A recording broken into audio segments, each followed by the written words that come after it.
picking up from my You phone. just sounded a lot better just now. It was like did you guys hear that? It seemed like it was a little change. Yeah. Well, anyway, you just moved a bit closer, less echoey. Thanks to everybody who watched the last episode of this, the last session of this, because it was, in my humble opinion, one of our better sessions in a long time. Except for, and I know Frank is out there watching. You know this. Frank is out there watching. Except for Frank. Fuck you, Frank. You're still on the list. You're never off the list, Frank.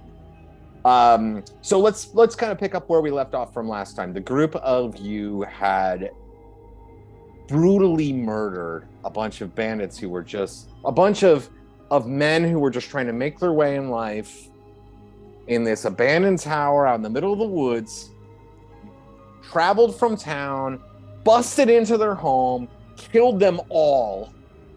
These poor guys.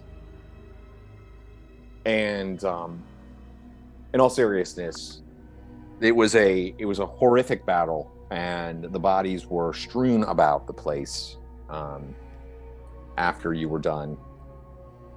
In fact, Grey Ash was a bit shaken, sat down on the bed in one of the rooms. You had all sort of been milling about, searching here and there, looking for what treasures you might be able to gather, what rewards you might get for the devastation that was caused, and meanwhile stepping around the bodies, which I believe, Luke, am I right that Tarkus and I believe Tuktrin kind of did a little bit of...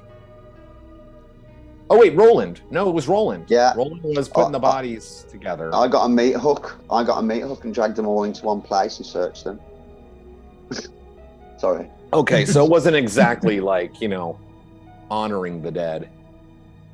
And that was my work done. Yeah, so we are getting joined right now by Dom. He's coming online here in just a moment. I just saw him, and good on him, man. What a trooper, driving all the way. Dom is the hero of this game today, as Tuktrin. He literally drove like 5 hours and then immediately started playing this game. So, wow, thumbs up to Dom. Yeah, but yeah, Dom. So just to kind of reiterate what the situation is here, you're inside of the tower. There's basically one remaining tower to the Temple of Elemental Evil, and like around the grounds. And I'll just set the scene, and I'll let you guys do what you want to do. There's there was one.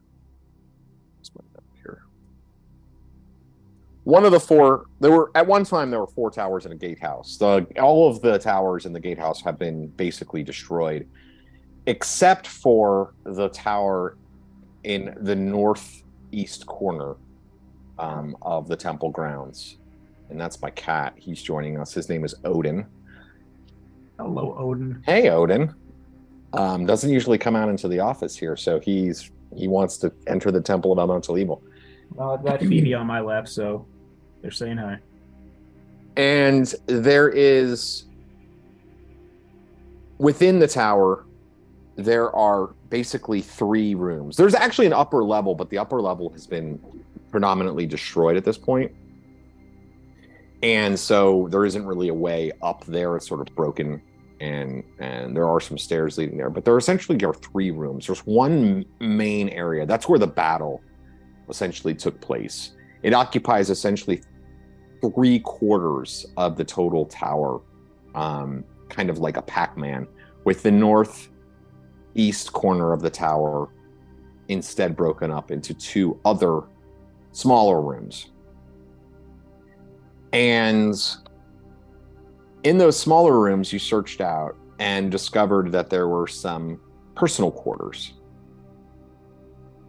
One had just 5 actual beds instead of just like, straw mats around here and there. And you presume that those were the quarters of the lieutenants and the sergeants, and you adequately looted that room.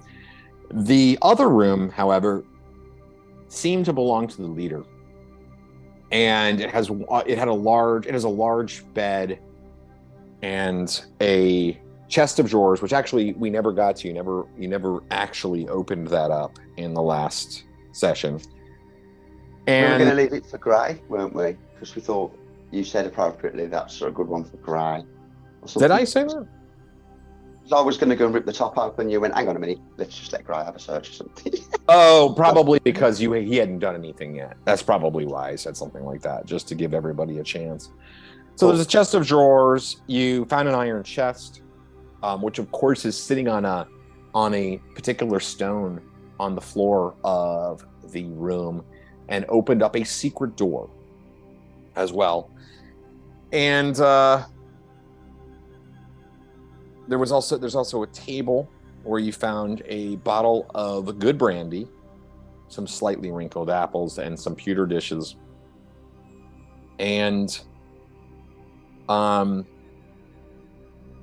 then of course the leader of this band of brigands, who tried to make his escape, but you chased him in here and knocked him unconscious, bringing him low. You tied him up.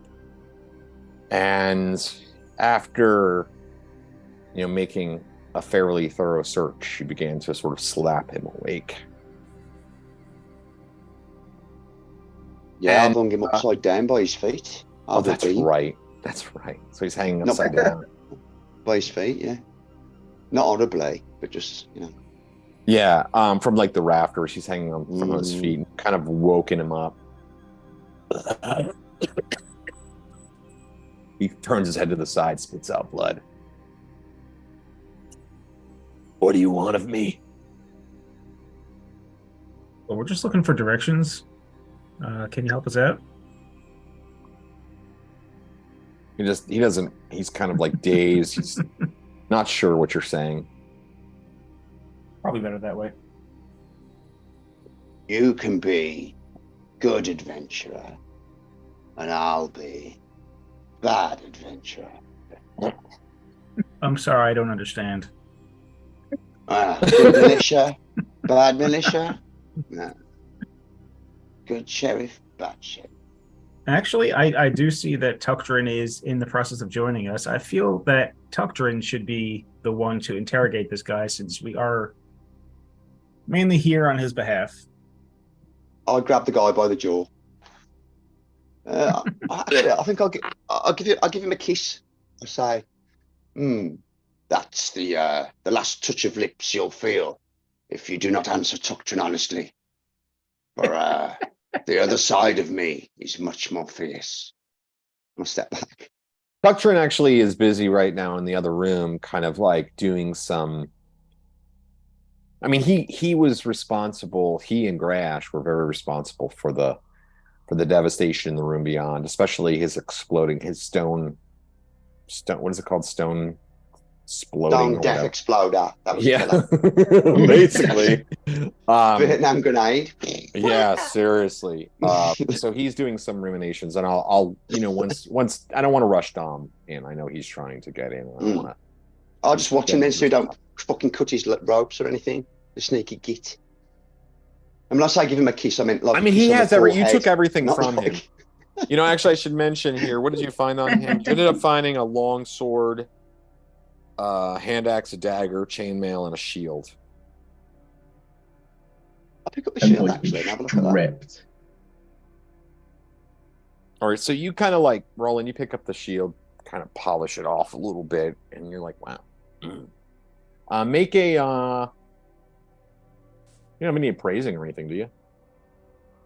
Nah. Okay. Looks like a nice shield. Okay then. I'll whip it on my arm as the other one's got crossbow bolts all stuck in it. Yeah. Yeah. Reinforced metal shield. I mean, it's a medium shield. Feels pretty light though. Ooh, nice. Look for any like. Just write shield from Tower Leader on your sheet if you and I'll whatever. Oh, you're right there, Greyhawk. Maybe you should drink some of this finer brandy. Just a nip, pop. Pour him a nip. Add a bit of water. Because he's a bit of a chiller, isn't he? I'll pat him on the back. Kind of a small nip. Yeah. Sorry, this is just... And I've killed people before, but it's normally like one person or two that are like trying to kill me or someone next to me, not just a room full of people. You know? I nod. These are the things that come with war, boy.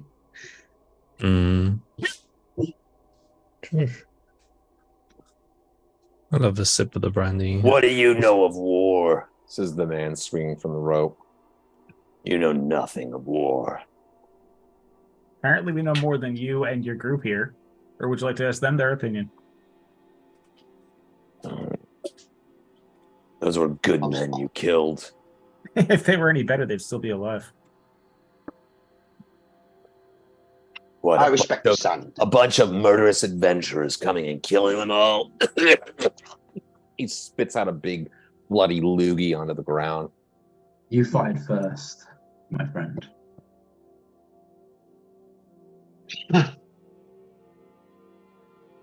That's the way it is when there's an invader coming to your home.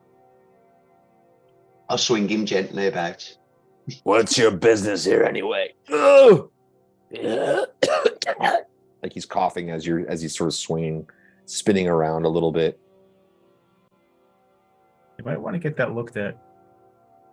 Actually, I'll lower him down a little bit, but keep hold of the rope, just so he's not, so he can have his ass on the ground. Yeah, he's like in a heap. He's like very hurt. I mean, you did non-lethal damage, but I mean, you knocked him unconscious, so he's dazed, and he had taken some injury before then too. So like it wasn't like he didn't have a lot of wounds already. What is this treasure we have recouped? What is in this bottle? So it's like a metal thing in it. I go, what is this? Yeah, it's a little metal vial, basically. Vial or vial? Why should I tell you a thing? Vial. You're gonna kill me anyway. Why don't you drink it and find out? Thief. Are we gonna kill him? I'll ask the party. Are we? Okay. I mean, most likely. Probably. I had no intention of it, but maybe it seems I'm overruled. Dr. Dom. Dr. Dom, how you doing? You're a trooper, dude. You're also muted. There Can you you guys hear me okay? Yeah. Hey. Yes, sir. Okay, this is my work laptop, so I don't have any of my gaming stuff set up on here, so I was jack loading it real quick. I thought you were you just got back from LARPing as a doctor or something. You look $1 million. Yeah, exactly. Yeah, I know, definitely. seriously. It's looking good. He's like all fancy, like all looking all professional. But we know better. I know, we right? know better. You know better. You do know better. So I'm don't have any of my gaming stuff, so I'm downloading a dice roller on my phone right now. No, you're good. You're good. Yeah, we're still having fun with our new friends, so don't worry about that part. Yeah, you awesome. Actually came online. We started playing 2 minutes before you came on. So you perfect. So I'm gonna download this dice roller and I'm gonna eat a little bit real quick. Take your time. Take your time. I had Tucktrin going over and doing like, even though they're enemies, just doing what's right by the dead or something in the other room. Oh yeah. Oh, 100% honor the combatants. Unless they're completely evil, then destroy them. But either way, yeah. Okay. Yeah, I mean, and you're listening in. So if you want to chime in, of course, anytime, just let us know. All right, yeah. Good. So the man he kind of, he's tied up around his wrists and feet and everything, but he kind of pushes himself up into a fairly seated position, leaning against the wall. He's got progressively crusting over bloody wounds and bruises all over his body. I'll ask him, what's your business here? What are you protecting? Why should I tell you a thing? You just You just said you're gonna kill me. Who I didn't cares? say anything of the kind. These guys may want to kill you, but I'm probably your best chance of walking out of here alive. I mean, if you tell us what we want to know, it's possible we'll be talked out of it. Says I need some sort of assurance. You'll let me walk out of this place. Otherwise, you're not getting shit from me.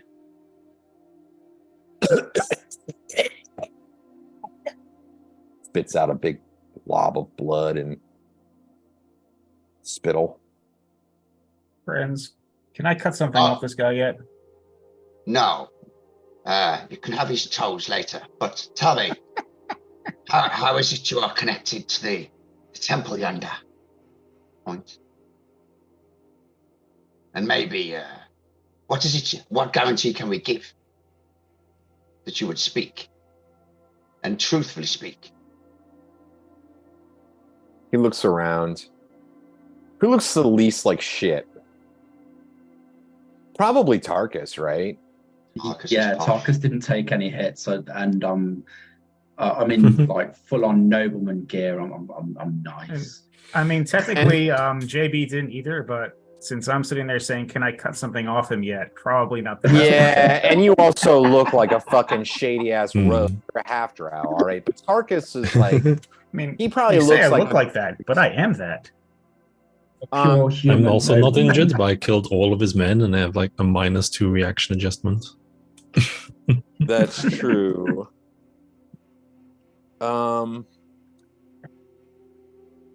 I get a positive reaction adjustment to those of nobility. So if he's anywhere close to nobility, he may look up to me anyway, or look down on me less. You know, this is I should know this off the top of my head. What's your religion? Are you a particular religion, Tarkus? Yeah, I'm a war priest of, what's his name? Oh, I go to that church all the time. The Temple of Of Service. what's his name?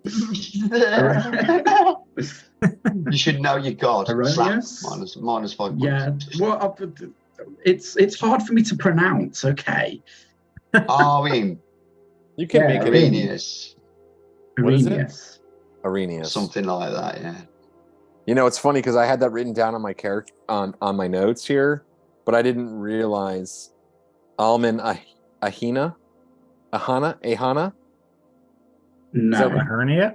No. Okay. Yeah, I had it written on my notes and I just didn't know how to say it either. And I didn't realize it was the he says, all right, well, he looks at you and he says, Maybe you do know a bit about war. I'll take your word. You say you and your friends won't kill or harm me further. Wait, we just said kill. I didn't actually say that. Provided I get full and honest information, I can escort you out of here. Aye, and I have no love for killing a prisoner of war, for I have been one too, and fought in many armies. Nerd. I'll kneel a bit closer and give him a drink from the wine skin to clear his mouth and stuff. all right. That's better. At least I can speak now. What would you have of me? Can we have a as we all gather and go, hang on a minute, what do we want to ask him here? I mean, yeah, you can Probably. turn around and Yeah. be quiet enough that he won't hear. Well, I mean, we want to know what he's doing here, what he knows about the area, what's going on in the temple. It'd also be nice to know where his little trapdoor actually leads. Very well then. Let's proceed Where with it those 3 leads. questions. Where it leads and what we expect to find on the other side of it. Yeah. So yeah, I'll turn back to him and ask him, what do you know of the temple and what is your business here? He says, we've been hired. The various groups, various times. Right now, we are dealing with some work below. Other humans seem to be beholden to some earth god, earth power. I care little for this. This is he says, we do what they ask. We bring supplies. Tarkus, moment. Yes, Reverend. Tarkus, is he saying, so I'm not really following this, I'm not a very clever person. Is he saying he's just a mercenary? It would seem so. I'll sit back again. I'll turn back to him. So, you just security and logistics for this local area? Between here and Nulb, all up and down the high road, south of Verbabunk, down to Hommlet, and all around, wherever they send us. You know how there's more of your groups. You're not the only one. Because there are many working down below, different groups, some of horrific forms, creatures, things the kind of thing you hear in stories, but they're real. He kind of shudders a bit.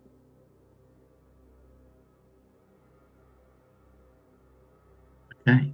Do you have any idea what the plan is with Could you draw a map? guys downstairs? Oh, Could you draw a would map? be handy. Says my Good job is thinking, only Reverend. my job was only to command these men. I have no grasp of what they intend to do. Very well. Your little hidden door over there, where does that lead? It leads to escape outside of this place. Outside where? Far, not he says, far from the temple. Is there anything else of interest down there?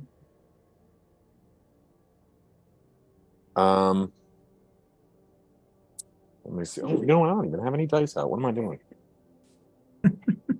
Get some dice. It's like my desk, my table felt empty. Like I was like, what? Don't I normally have more shit out here? I was like, oh, I guess that's probably it. My dice. Okay.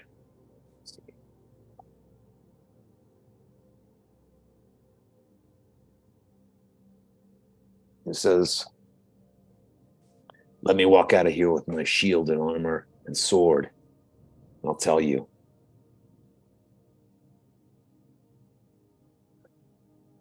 Our agreement was you tell me what I want to hear. Well, you tell me what you know, and I will escort you out of here. It says, yes. I'll give you a you'll weapon and escort armor. to my death sentence. I'll give you weapon and armor so that you don't die out there. But the information comes first, your freedom comes second. And if you think you're getting the shield, well, then I'll fight you for it.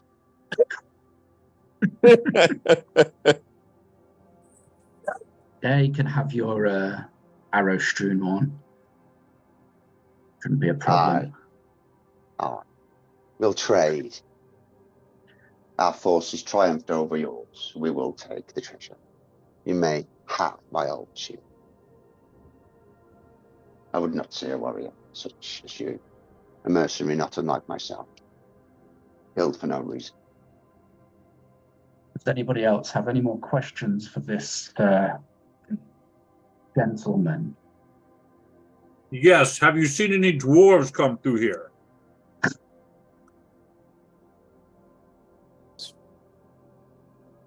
Months ago, dwarves were taken, handed off down into the temple. I know not where they are. They are now, just as I know not where anyone who goes to the temple may have gone. But dwarf, I would not hold out hope if those are who you seek. Find me their bones will be enough. And I will slay the ones that made them that way. As out of game, as I'm not a spellcaster, does anybody, do the mages or the clerics have any kind of way of telling the honesty of this person, like ESP or, you know? I think I have detect lie at level 3, but I don't have level 3 spells. Okay.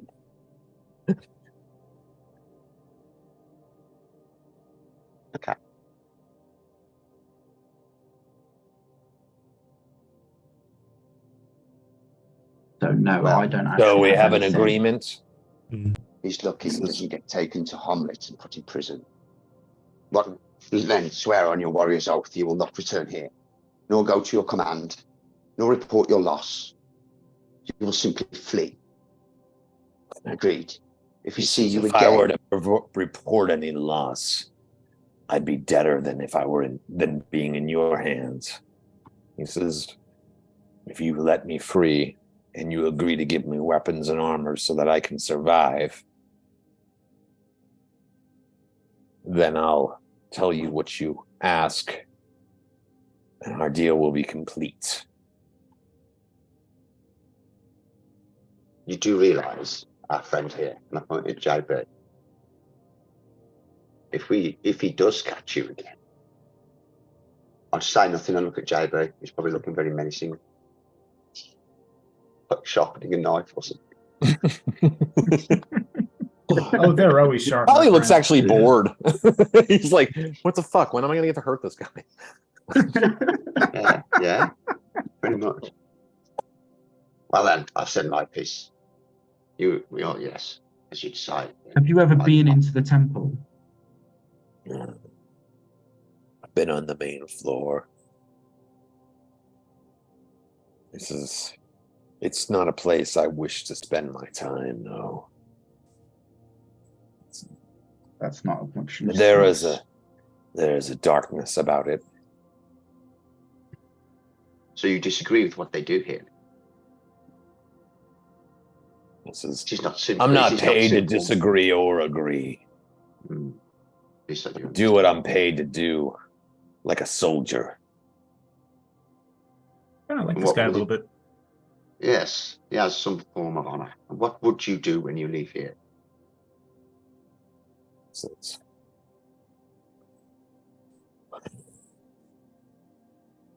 Perhaps I'll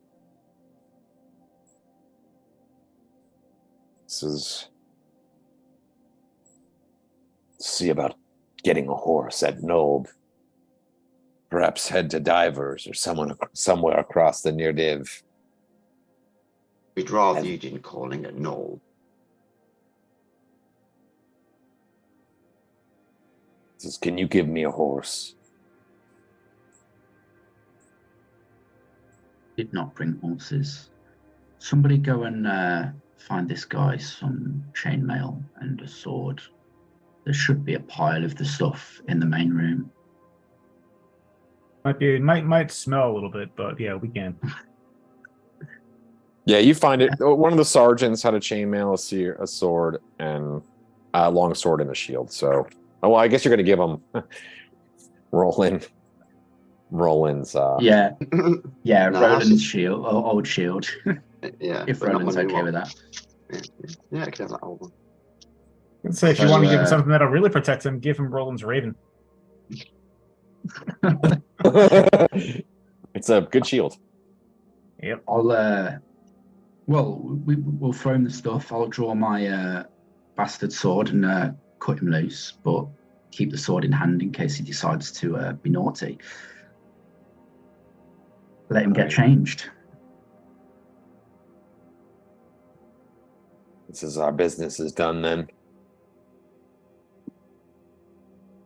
It would seem so. If you don't return this way. This is of that you can be assured. All right, so he gives. Ask him his name. Well, does he have a name? He says, "I'm called Galdat." Tarkus will escort him out at sword point. Are you taking him out of the front door? Yeah, straight out the front door. Okay. And I'll toss him an electrum piece and tell him to get lost. Quick time. Yeah, he sheathes the sword and gives you a nod. He says, "I won't forget this." And he gives you a slightly respectful nod, I guess you might say. Well, it's a respectful nod. And then he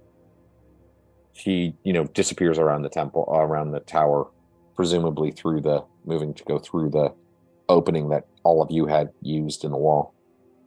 Yeah.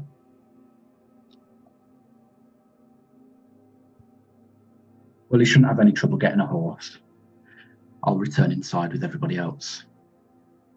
So it seems that passageway may lead to nowhere, though it may lead to somewhere. I don't know how the honest he choices. was. Well, Tugtrin's your man for tunnels, isn't he? So, pointing at Tug.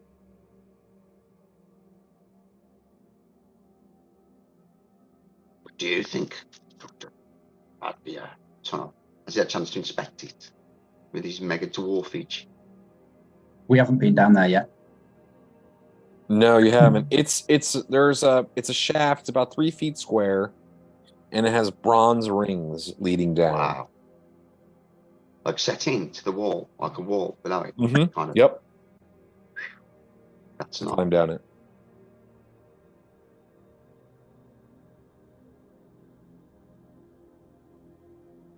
Sure, lead the way. Let's go and have a look. One moment. Do any There's of you... still there's still the closed roll top desk. I'll just point that out because we never opened it last session. Oh, okay. Go, Greyash. Inspect the writing materials for us. Your eyes are best set for them. Mm-hmm. And actually, there's a chest of drawers as well. I'm heading down first. I shouldn't What's inspect the chest of drawers because I can't see in the top drawer, so somebody else has to do it. There's All right, we gotta- some drawers, Greyash. Next, don't No. we take care of? Let's make sure we bring a stool for Tuktrin. I don't like going down extremely small tunnels. I would most certainly trust you all. Tuktrin and I would feel best suited to assess it. However, I stink of this place now. I am going outside to smoke my pipe and look around and be wary of anybody moving upon us. So I'm going to take an outside position, Rob. Okay. And just I'm crouched in the grass, what's his name? Aragorn. Just like a little, very low pipe, spying with my eyes, just trying to listen for that guard moving around or anything. And particularly watching the temple. So you're going out back into the courtyard. Yeah, out the front door, Okay. and just Okay. standing there. That's fine. Not in the light or anything, in a little bush, maybe just sitting chilling, looking at the moon and looking around. Yeah, I mean yeah, I mean you pop outside and it's getting later and later, so it's actually getting hotter as it has been. It's been getting, pretty hot. Let's see. I'm trying to get to figure out. Oh, here, map.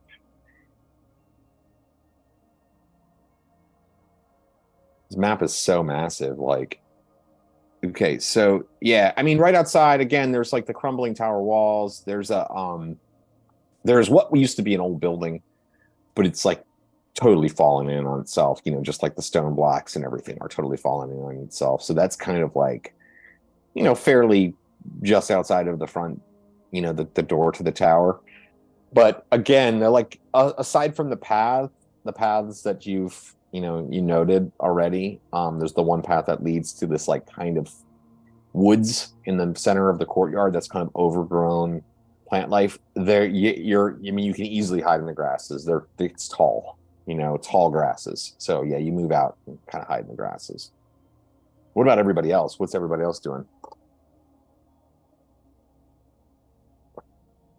I want to inspect the secret tunnel. Okay. And what I'm looking for is, because these guys are kind of sneaky, is the integrity of the tunnel, also the entrance of the tunnel. Is it one of those, looking for like stone-based traps, anything like that? So like if you ran into the tunnel but you weren't familiar with the tunnel, you might trip a trap going into it. You know what I mean? Well, so there's basically an opening in the wall that opens up. It's like, like would slide up when you when you depress a thing, and then it's just like a square. It just goes straight down. Right. And there's rings and stuff. So just kind of taking a look at it, your, based on your dwarven understanding, and you can go ahead and take a proficiency on that, is that you look at it and it doesn't appear to be like trapped or strange or anything like that, but you do notice that it seems like the rungs have been used fairly recently. Like you're kind of looking at it and like you see maybe like a little bit of like mud or some fresh scratches, mud. Yeah, stuff like that, but it looks fairly safe. And once you kind of are looking in it and really inspecting it, your eyes adjust to improvision, and it looks like that the chamber goes down about 30 feet. Oh, the passageway goes down about 30 feet, and it seems to open up beyond. Okay, so the next thing I want to do before I relay this information to everybody is I actually want to, and I don't know if this would be like a perception or wisdom or whatever check this would be, or constitution, I'm not sure. But I want to try to smell the air coming from the tunnel. Since it's lower, because it goes down 30 foot, does it smell like the last one where it leads to outside? So, you can smell the outside a little bit, or does it smell dank? Do I smell rotting flesh? It may smell like nothing, nothing different, but I want to try to smell the air. Go ahead and make a perception check. That's very clever. I rolled a 1. Are you serious? Wow. Okay. Right there. Oh, look at that. Digital you can tell us the last 50 dudes that walked through. You can smell what they had for dinner yesterday. Yeah, so like, God, you rolled a fucking 1. You smell like a vague sense of okay, to your intuition, based on the smells that you're smelling, it seems that there's very likely there's probably some level of extensive caverns or underground chambers beneath this. It's probably not just a passageway that leads out. Okay, perfect. So I'll look around the entrance. I'll stop, and I'm just going to feel the breeze and smell the air a little bit and turn and just look at everybody and say, he may not have been lying about this being an exit of some type, but it definitely goes down into what I assume are multiple caverns and passageways. Out of this facility may be one of the options, but I do believe that this way will lead us to other chambers beneath the surface. So he may not have known of where it leads altogether, but he knew that it was an exit at least. Exactly. He may not have known to what degree, or he may have been lying. Either way, I do not smell the smell of death immediately on the air. So that is at least a good sign.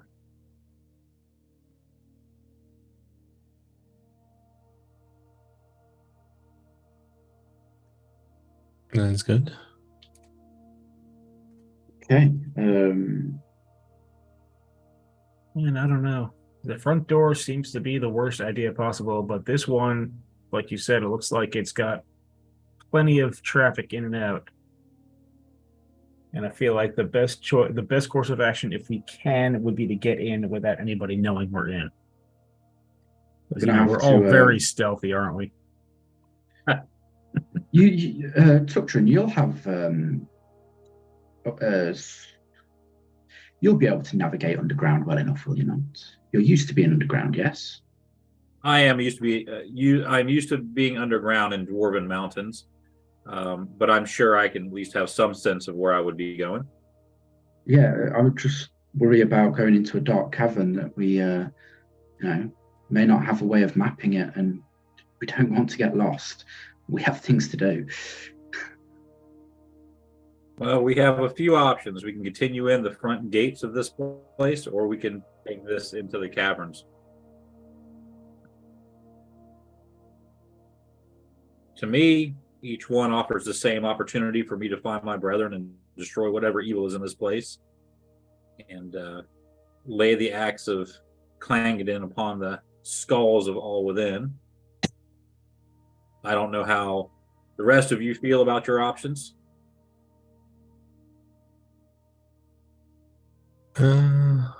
What's the point of amassing a ton of wealth if you can't spend it?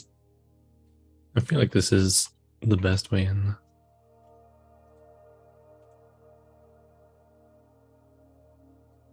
If it's not, it's not. Rob, how many hours have we been in here at this point? I know we came in kind of early in the morning, so is it noon yet? Probably about noon. Okay. I'm kind of feeling like 3 hours, actually. Feels right to me. Okay. And so, you walked over here, you did a little scouting, and then you searched the rooms, you pulled the bodies together, you did all this stuff. Feels like 3 hours. Feels about right. All right. Well, we know Grey Ash. We've heard from him. How do the rest of you? What do the rest of you say about your options? The cavern, It doesn't matter to me. doors. Doesn't matter to me which one, as long as the job gets done. Expediency would be helpful. But I say the cavern. Let us go. maybe somebody should let Roland know what we're doing. I'll handle that. Oh. I'll head outside and speak to Roland and let him know what's going on. If I can find him, that is. But you'll hear me clanking out the door, I'm sure. Yeah. I've moved right up to the temple. Oh, you did? Yeah. Oh, I see you. I'm looking at the, if it's got any stained glass windows or anything, I could just fucking throw a brick through. Well, Okay. why?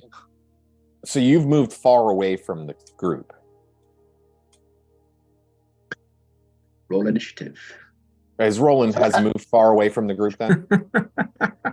Am I understanding that correctly? I guess I have then, yeah. It's midday, isn't it? It's midday. Yeah, it's midday. I can still see the tower though, can't I? And they can still see me. There's a forest between the they won't tower be and able to, the they won't be temple. able to see you. They will not be able to see you. Maybe Once not you me. move to be able to be, because there's a woods between the tower and the temple. So in order to go to see that, I'm unlocking some stuff.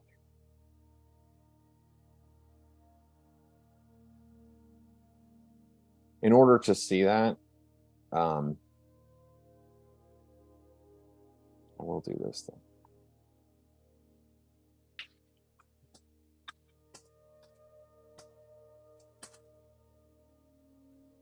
Yeah, so there's a bit of a woods, like right in the center of the courtyard area. And there's a pathway that actually goes through the center of this like woodsy area. It was like, there was fruit plants, apple trees and like fruit trees and stuff like that. The fruit is all shriveled and like not healthy looking. But you have to kind of pass through that area and move to the other side to really look at the temple, or you can skirt around it. But either way, there is no chance that the guys will be able to see you. Okay. Right. Stop within sight of the tower, but as near to the observation as I can. And I look back, and if I see Tucton or Tarkus or any of them, I'll just move back that way towards him then. I couldn't have had a chance to look. I've looked a bit further. Well, here, you will have a little bit of a chance to look. I'm going to show you where you might be able to get a decent view, a little bit, of the tower. Hang on a minute. Where's the link? It's D20 in it. Shit, yeah. Booty 20, yes. Roll 20, yeah. Oh, 20.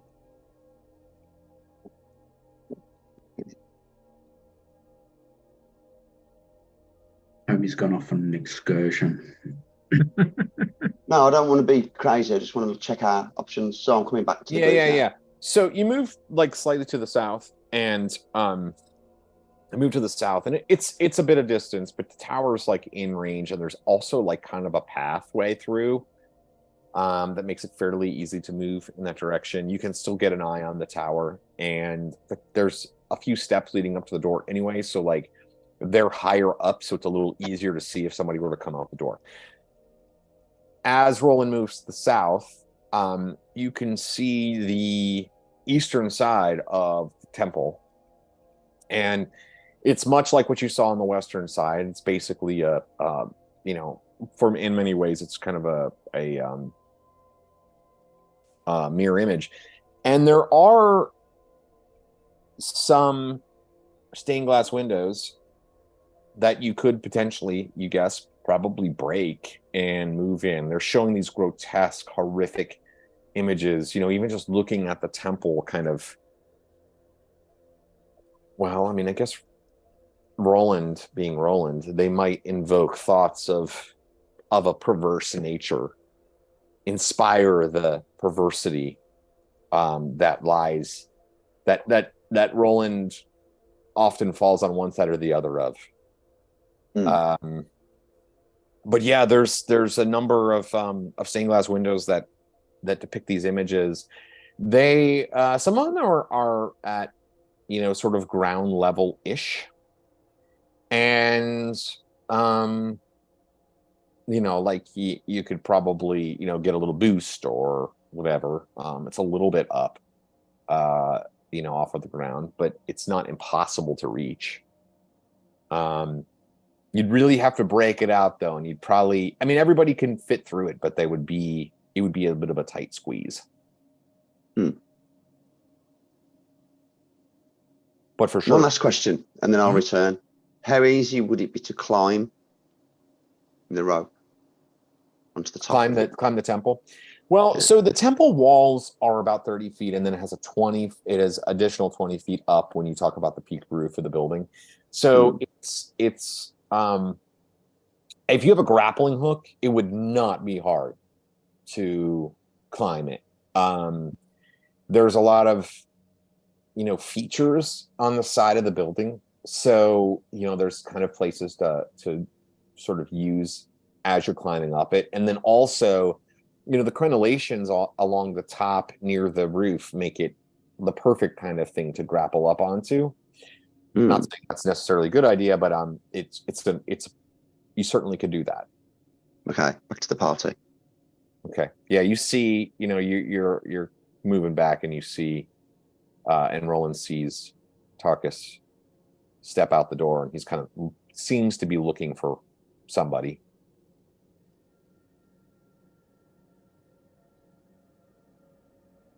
reapproach him, go to him. Okay. Meet him wherever he is. Right at the In the door. doorway. Have you checked out the? I'll return to the party then. What's happening? Well, I'll impart information on you as we walk through. Okay. The rest of the party seems to want to go into the tunnel. It seems there might be some catacombs down there instead of just a straight tunnel out. Stockton said it's safe. A safe could be like, I mean, yes, he hasn't said it's unsafe. I'm not very keen on narrow tunnels. I'm a bit claustrophobic, but very well. I'll take your word on it. Option, I suppose, would be through the front door of the temple. Well, funny, I was going to discuss that with the party, what our options were. I still think we should take one good look around the whole of the temple, close in. It looked even climbable. I reckon we could smash our way in through the roof or one of the windows. At least we would have expediency to flee. If staying in a tunnel, things can happen. I just look like, and then I try to pull that look off my face and go to the party again. We arrive at the party. Yeah, you're at the party. So you're all in that room, the leader's room, and of course, Tuctrin is inspecting the opening, and Greyhawk has made his opinion known. What would you like to do?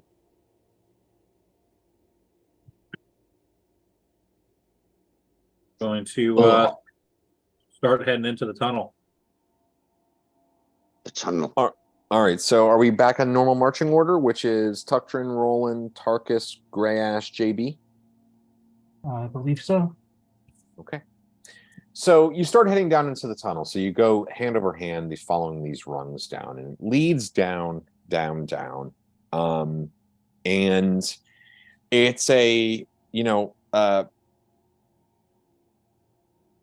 of older but fairly strong construction.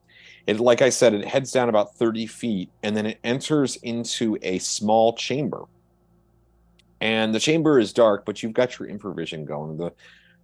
It's a 10 by 15-foot room, and there is, in the room, there's a couple things around, but first I'm going to just kind of describe this to you. So the room is, like I said, it's small. It's a constructed room, so it's got flat walls, flagstone, all of that.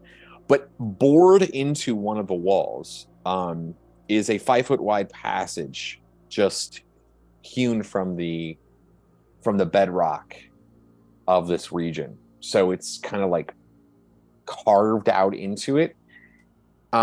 It's fairly well cut into the stone, in the sense that it's not like some giant worm ate its way through here or something like that. It looks like it was mined, but not with anywhere near dwarven expertise. It's just a I don't know, I guess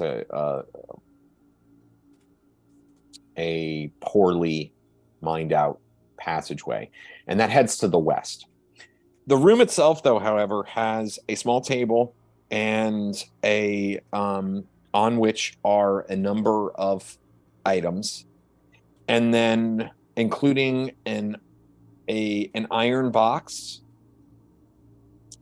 a small silver box, a pouch, a big, large pouch, like with a large leather strap, looks like something you could sling over your shoulders. There is a longbow and a quiver filled with some arrows, and an iron box and a bronze coffer. And there's also, hanging next to that opening, there's a hook, and on the hook is there's a cloak hanging on a peg. It's shaded in, it's in various shades of green, like a camouflage kind of forest camouflage. Ooh. I like cloaks. That's cool. So you all amble into the room. I'll get down into the room. It's pretty crowded with all 5 of you, but I'll take a look at the couch. I'm going to go to the other end of the room while they look around. By the other, like the continuing part, make sure nothing comes through. Gotcha. Off topic, but I love that dwarven. There's like the dwarven kit that's like the tunnel fighter or something like that, and they like stand in tunnels. Do you know what I'm talking about? Yeah, there's the tunnel rat, and there's the delver, I think. It's not the tunnel rat. It's the one that like they stand in a corridor and hold it against like monsters that are. You know what I'm talking about? That one tunnel fighter. It's something like that. It's they're cool. That's very cool. They're so awesome in that very specific place. They make great NPCs, stuff like that. Exactly. They're not a good adventurer, but it's a good NPC kind of thing. So Roland's going over towards the pouch. What is Greyash doing, David? I'm just looking around and not really sure if there's anything for me to look at specifically. Okay, Tarkus. What's Tarkus doing? Because I'm bloody blind. All right. Everybody with thin provisions, like, which I think is everybody. Pretty much. Roland's a human too, right? Yeah. He's got a little bit of half work in him somewhere down the line. Doesn't give him improvision though. It just makes him. Time for another well-placed Jemima joke. Roland half raven. Raven.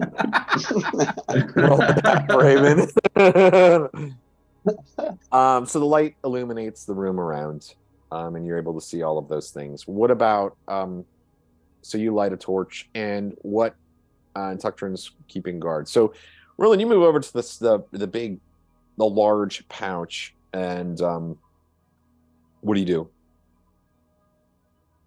Well, how big is it? It's a large pouch with a leather strap, so it'd be like a shoulder sling pouch, Almost like a imagine like a leather. Yes, exactly. Very similar. I know you like Hessian sacks too. Yeah, I'm going to open that then. Have a mooch. All right, you look inside and you see a whole bunch of these tiny little pearls, and then there's another small leather bag inside as well. So it's immersed full of pearls. Yeah, it's immersed full of pearls. Exactly. Okay. And another little bag. Yep. Could I open the little bag secretly within the big bag? Yeah, absolutely. Nobody would really see that. You put your hand out in there and you open the other little bag, and it's hard because you're looking into the darkness of the bag, but you see the gleam of platinum coins within. Okay. I'll just hold it up to the rest of the party then and go loot.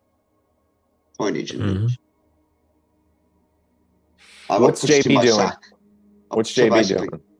I'm going to sling that. Check it. Yeah, go ahead. Yeah, finish up what you're doing there, Chris, and then I'll move over to JB. Yeah, that's what I meant. I'll just sling it, and that's my goal. And I'll say to the party, I'll keep it safe, like in the treasure group. I'll check it out of my shoulder. All right. Mm-hmm.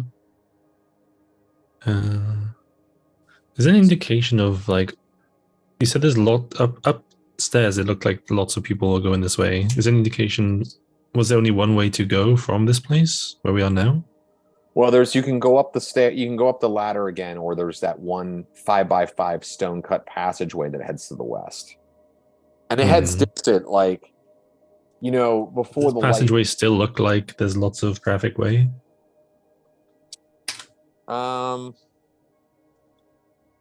You don't have any tracking, do you? No, I've got nothing. Yeah, so your tracking would suck. Tracking is an Might leave that for the intelligence check. trackers. Is that right? that sound right? Check that out. No. Tracking. Well, yeah, that's a funny one. If you're not a ranger and you take it, you get it It's -8. Oh, If you're not a ranger. Unskilled. Yeah, I might leave that for the tracker, but I'm not really sure what I should be looking at, so I'm just here existing. Yeah, but there's all right. Characters who are not rangers roll a proficiency check at -6 to their ability scores. Rangers have no penalty to their ability score. So it is a what is it though? What is the proficiencies group is tracking is come on now. Wisdom. What's your wisdom? Is that will? 8? Wisdom. 8. Wisdom's an 8. Yeah. You basically cannot track. You're like, I don't know. You look around. I mean, seriously, you're -6 if you're proficient, and it's not even in your group. So it'd be -5 more. So you're -11. I'm so good at this. So I allow auto success on ones, which is actually not a real rule. That's a house rule, but I allow it. But you don't. If I roll a 1, that's because I tripped on something and my face fell to the footprint on the floor. Yeah, exactly. Yeah, you have no idea. And all your friends are walking around now too, and they're tracking bits of dry blood and all that around stuff. Yeah. All right, JB. Pete, what's JB doing? You have gotten him entranced by the description of that cloak. I bet I could probably hide better with it on, so I'm gonna go check that thing out. Yeah, it looks like a well-made cloak. It's hanging on the peg again by the entrance to the passage. You said it was like dark green, was it? It's a mottled green, so it's got a bit of a it's got a bit of a camouflagey, yeah. But I mean, they don't have those kind of modern camouflage, sure. Yeah, but just to give my brain meats an idea. Exactly. I get that. I need my brain needs certain things too. I like it. I think I'm gonna hold on to this and see if I can't sneak around with it.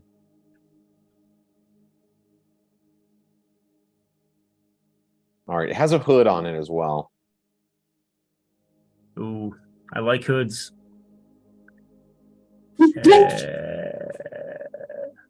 Trying to think, do I want to put it on now? Is it going to kill me or eat me? Could.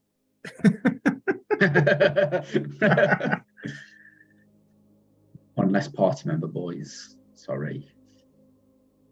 I'll hold on to it for now. If we get to a place where we need to sneak around somebody, I might see if it gives me an advantage.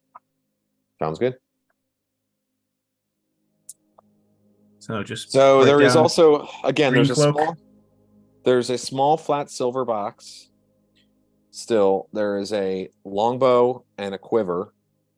There is a bronze coffer and an iron box, all on the table. Still, there is the large pouch, which of course Roland is keeping safe. Let me move over to David again. Do you want to? Because you just kind of looked around. Greyash, would Greyash like to do anything else?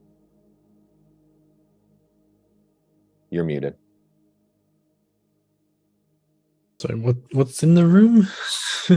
There is there's a table with a small flat silver box, a longbow and quiver with a bunch of arrows in it, a bronze coffer, and an iron box. No one's looked at the silver box or iron box or anything? Nope. Okay. I've looked at the silver box by the bow. All right, yeah. Like I said, it's a small flat silver box. It does have a lid. It looks like you could open it. Does it look ornamental? It does, yeah. I'm it's got some etchings on it. It has like 4 little legs, you know, like so it like sits on there. It's probably, you know, about this big. Like the top of it's about this big. It's a little rectangular box. It's probably about, you know, this deep. Okay. Because I've seen, well, I've seen JB fiddle with a lot of things that are locked now, so I'm going to turn it away from me. Basically face it towards JB. No, I'm gonna face it towards the wall. I'm gonna get. After I gave you a vial full of mystery liquid. Yeah, so I got the mystery liquid. I'm gonna face it towards the wall. I'm gonna get the edge of my cloak and basically pull it over the top and like slide it into the gap, then lift it up away from me. This is the most paranoid way of opening this box ever, but okay. As you pull the lid, as Greyhawk pulls the lid up, he hears like a faint click, but the lid opens. Okay. Do I see what's inside? No, because it's totally covered with a cloak that you just threw over top of it. I'll keep. I'll pull the lid back like all day. It's small. It's like a little. It's a little box. So I mean, yeah, if you want to pull it, you kind of like maneuver to look inside, and you see inside it's a velvet lined box, and inside is this necklace, and it's like this beautiful jeweled necklace covered with, you know, blue and red little gems like all around in a larger like ruby that hangs right in the center. It's a beautiful looking necklace. Well, you don't know, I guess you don't have appraisal, so you don't know it's a ruby, but it's like a big red gem and big nice blue gems and some clear shiny gems. Okay. You've got my attention, and I have appraising. Jesus. Sorry, my dog's annoying. No, you're fine. On the cloak. Yeah, you're cloaking. Yeah, I'll say it's like I need to check if this is magical at some point. And she'll put it in one of my belt pouches for now, I guess. Hopefully I can pick it up. I pick it up with my cloak and put it in my pouch. Okay. Put that in there. Put small flat silver box. You just put it in your pouch. I have nothing left to teach you. I say, Tuckton. Well, yeah, I'm not being sneaky. I'm just putting it in there. Rob. Mm-hmm. I say, Tuckton, there is loot here. Is the coffer big enough to just pick up and put in Tuckton's backpack? Like a bread bin. I can walk over. The coffer is probably small. It's definitely small enough. The bronze coffer. The locked iron box is bigger. He could carry it, but it's heavy. Well, we need to see what's in the locked iron box first. I wouldn't, but it's up to you. I think we should take everything out. Look.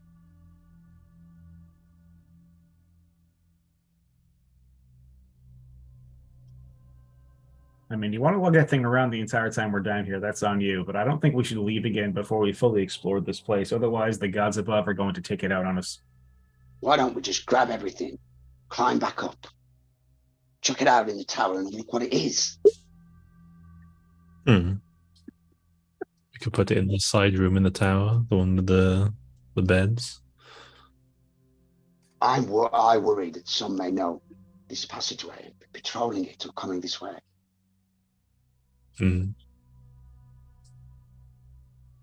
Well, we either put it in the tower or in the rubble outside the tower.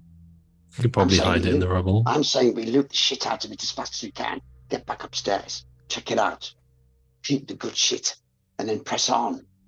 Hide the good shit. I mean, hide just the basic loot. We've got this lock coffer thing. We could relock it with all the treasure and hide it somewhere in the bushes or something, and then go back in, carry the other things we found that are worthy. I just don't like tunnels. And like you do notice, Roland is quite unnerved in this small space. Keep scratching his neck. I think that's a good idea. We could move some of this. We did similar to what we did in the fort. Just move it out to a safe location while we go further in, and then like if people come in, the boxes are empty, but they're not going to check the boxes every time. And if they do, it is what it is then. Well, we do have a trap artist. Maybe we could trap the chest, and it's even safer. Mm-hmm. I start grabbing one of the bigger boxes and dragging it towards the fucking the stairs to carry it out. Carry it up. One of the smaller boxes I could potentially carry. Mm-hmm. Yeah, I mean, you could carry the iron box and the bronze. The bronze coffer is fairly small. It's like, it's just a bit bigger than the flat silver box. It's a little bit deeper, so it's maybe like this deep, but it's like, this size. Sort of like a 8. Let's see if I can put this in. Maybe 15 centimeters by 8 centimeters. Well, 10 centimeters and maybe 10 centimeters deep. Got you. And then the iron box is much larger though. It's like a big, like you might think of like a small suitcase or something like that. And that one is obviously heavier. It's iron, so like, you can easily. I mean, you're super strong, so like you pick it up, but it's a heavy iron box. You know what? Actually, you pick up the iron box and you hear the rattle of coins inside. Give it here. Let's open it. Stand to the side. Yeah. Okay. So you're going to try to open it? Yep. It's locked. Well, I'm going to try to open the lock. All right. Well, you didn't say that. You just said you tried to open it. All right, go ahead. So you pull. So just to clarify, you're pulling out your lock picks and you start to go at the lock picks to unlock the box. Correct. Okay, go ahead and roll your chance to open locks. And that is 16. Okay, so you hear the satisfying click of the lock of the box unlocking. I'm then going to turn it toward a wall and open it away from all of us. Okay, so you turn it towards Tuctrin. No, actual wall, not a wall of death. Yeah, so you open it up and nothing shoots out and kills you immediately, but it's full of coins. Immediately, I like that. And lesser electrum, but it has a lot of coins in it. Right, everybody dump the treasure in here. Everybody. I'll put the silver box in it. Okay. You said you wanted to trap this. This thing, I think it clicked when I opened it. Maybe you can maybe you can use that. Grab the other things and chuck them in. Bob. Yeah, JB, you look at the little silver box and it doesn't look like there was a trap. It looks like it just clicked like open and close. It just clicked. So it doesn't like fall open, essentially. Gotcha. Just some DM trolling. It's fine. Yeah, that's fine. Basically. I'm just trying to make you nervous. Rob's got to do that. If Rob didn't do that, then I would think something's wrong. And then, of course, there's we'd actually expect a trap. The bronze coffer as well. Do you want to put that in the box as well?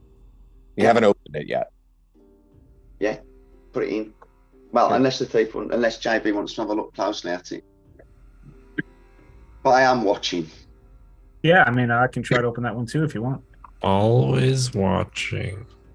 Always watching. Go ahead and make a. So once again, just to clarify, you're pulling out your picks and you are working on it and you are unlocking it. The lock. Correct. One sec there, JB. Give it a shake. See what's in it. All right, I'll give it a shake. Full of glass. Tight now. You give it a shake. A gentle shake. All right. You hear a little tinkle, as you shake it, and then through the and apparently we're all 5 crack in the lid between the lid and the thing, a little bit of liquid comes pouring out. God damn it! I said gently. Well, I said natural 1 and it's saving throw. So every time. All right. Shit. Yeah, it's like you're holding, you shake it gently, just like a little bit, and you hear ding ding, and then like some liquid comes pouring out on your hands. Let's see. Man, Is that a what potion? idiot packed this thing up? Fucking hell. Okay. All right, just tell me what I got to make a saving throw against. Nothing. It doesn't hurt you. It doesn't hurt you. But it's this sort of yellowish, I would say almost golden color. That's like a sparkly golden color liquid pours over your hand. The skin on your hand becomes 10 years younger. It's still locked. Are you going to drink that? Sonic? Yeah, I mean, at this point, might as well just open it up. No, I meant the yellow stuff. Don't want to slop it. Don't drink the yellow snow. No, let me slop it out. Now, it looks delicious. Now, Rob, I am going to sort of try to hold it even so that nothing else spills. Are you rolling? Are you trying to grab it out of his hand, or what are you doing there, Chris? Yeah, I'm trying to lick his hand. I go, no, that looks like honey. let me slop. Bad touch. Bad touch. I'll let go. All right. Do you let him lick any of it? Did you get any of it? Did Roland get any of it in his mouth? I'm going to say he probably got one lick in there because I really couldn't have comprehended he would have done that. I love it. Everybody expects the worst out of Roland. Roland. Insanity ensues. But I did roll a 35, so I can't open it when the time comes. I can. You did. I did. Okay, I made it. Yeah, so you open it. So the Roland, first of all,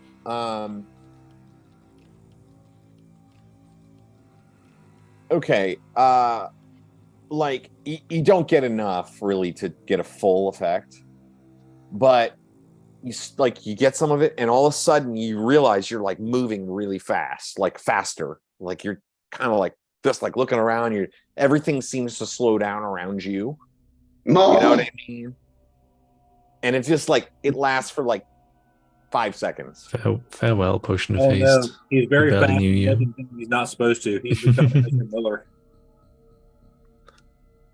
Yeah. So, but you open up the box and there are 2 other glass vials within, and there's 3 glass vials. One is broken, and they have sort of crude markings on them, which actually tell you what they are. One of them, the one that was broken, was a potion of speed. And then there's one that is marked with extra healing, and then the third one that's marked with water breathing. Oh man! But the those 2 are fine. I can pick those up without any issues. Yeah. All right.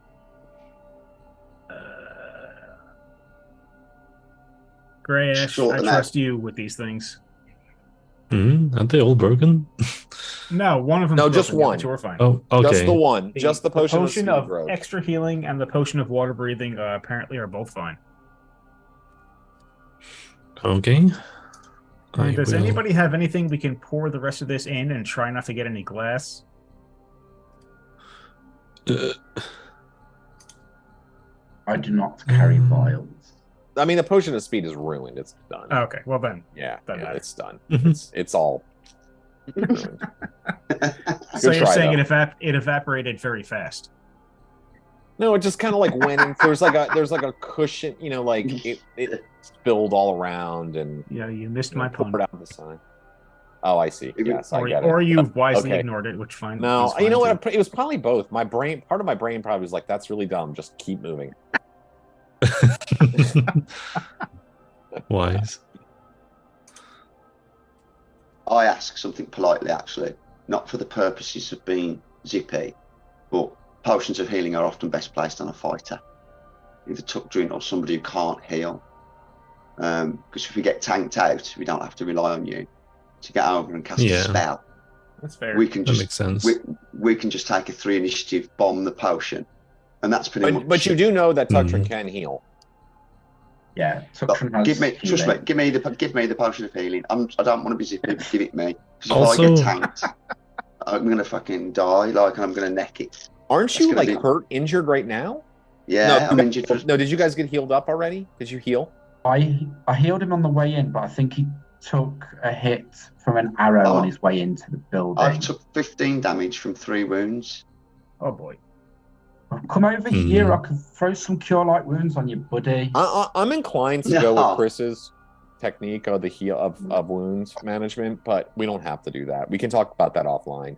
But I like Chris has come up with a very solid wound management that I think makes a lot of sense. It's your wounds that are healing by day rather than your whole body heals 1 hit point. Like each wound that you take is Yeah. healing. So it doesn't take you like, if you take 40 damage, it doesn't take you 40 days to heal. If it's from 8 wounds, it will take you, 5 days to heal because each one is 5 damage or thereabouts. Certain wounds will be healed. But that's So- it in approximately. That makes sense. Yeah, it makes a lot of sense, but we'll discuss the details of it. I don't want to get into it right now. We'll discuss the Exactly. Yeah. Exactly. I- So I it'll do- so it should free up you then having to be able to cast heals on me, otherwise I'll get back into character. Yes, That's cool. pass it to me, old Tuctrin. And if just you can heal, safely pass it to me. And if one of you fall, I will run to you and ram this down your neck. It's like, what if the cleric? What if the priest should fall? What if? Oh, so like, yeah. I hold my hand out.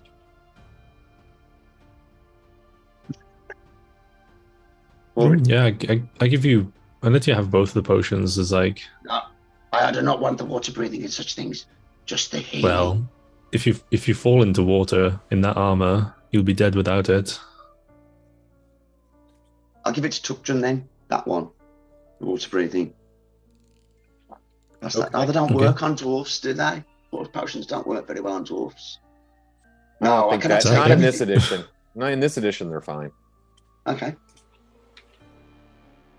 That's So all I weird want to maintain. room. An opportunity to heal myself without the other characters, so I can tank on for you. But other thing, all this cash here, should we bury it? Let JB bury it somewhere, quick, and then let's push on. So just well, does Grey Ash have spellcraft? Probably not. I don't have anything useful. No, I don't. You don't have the proficiency spellcraft. Okay.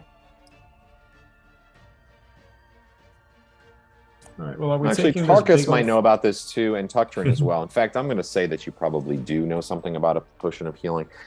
A potion of extra healing, you can actually drink it all at once, and it'll give you a big boost of healing. But you can also sip it, and you can sip it up to 3 times. And I was going to say, isn't it 3 sips? yeah, it has 3 sips worth. So you can either have you can drink the whole thing, and it'll boom, or you can have 3 sips. 3 separate sips. Well, for now, I'm not taking it at all. It's going on my belt. It's in a glass. It's in a glass vial, though. So keep that in mind. It's like very breakable. I mean, you just shook the box gently. I'm not very wise, you see. I didn't think Okay. of that. Yeah. Okay, that's a good point. Oh, I say, suddenly surprised. As I'm past this, like, into my clawed-like hand, I go, oh, is there no way to... I bet if we transfer, it'll break as well. I look like I should take it, but I don't want to. What do you think? Who's the most wounded? I look around, are the others wounded? You're the most wounded, I believe. It's between you and Tuctrin. I look at Tuctrin's You wounds. guys were the right on the front line. How wounded is Tuctrin? I have healed myself at the end of last session. Like Yeah. we wrapped up, but I'm like I'm gonna heal myself, so I've healed myself. And neck it then? You're gonna drink it? Yeah. Okay. So you drink it. 3d8 plus 4. I can roll it for you. Wow. Okay. Please. Yeah. Took 15 damage. That's you should be back to full HP. Yeah. 15. You get 19 back. Yeah, So there you go. after you get done guzzling, I'm like, next time, maybe I should heal you. You should say that. Yeah, I was just warming my hands up to come in. You just necked that. I kind of love it. That's what his character would probably do, though. It probably is, yeah. Onwards then. I'm fully ill and We're we've still dead buried the set on shit. going into the caverns. If you want to, I trust you. Say to all of you. I do not like caverns, though. So have we? Yeah, Tuctrin, you haven't.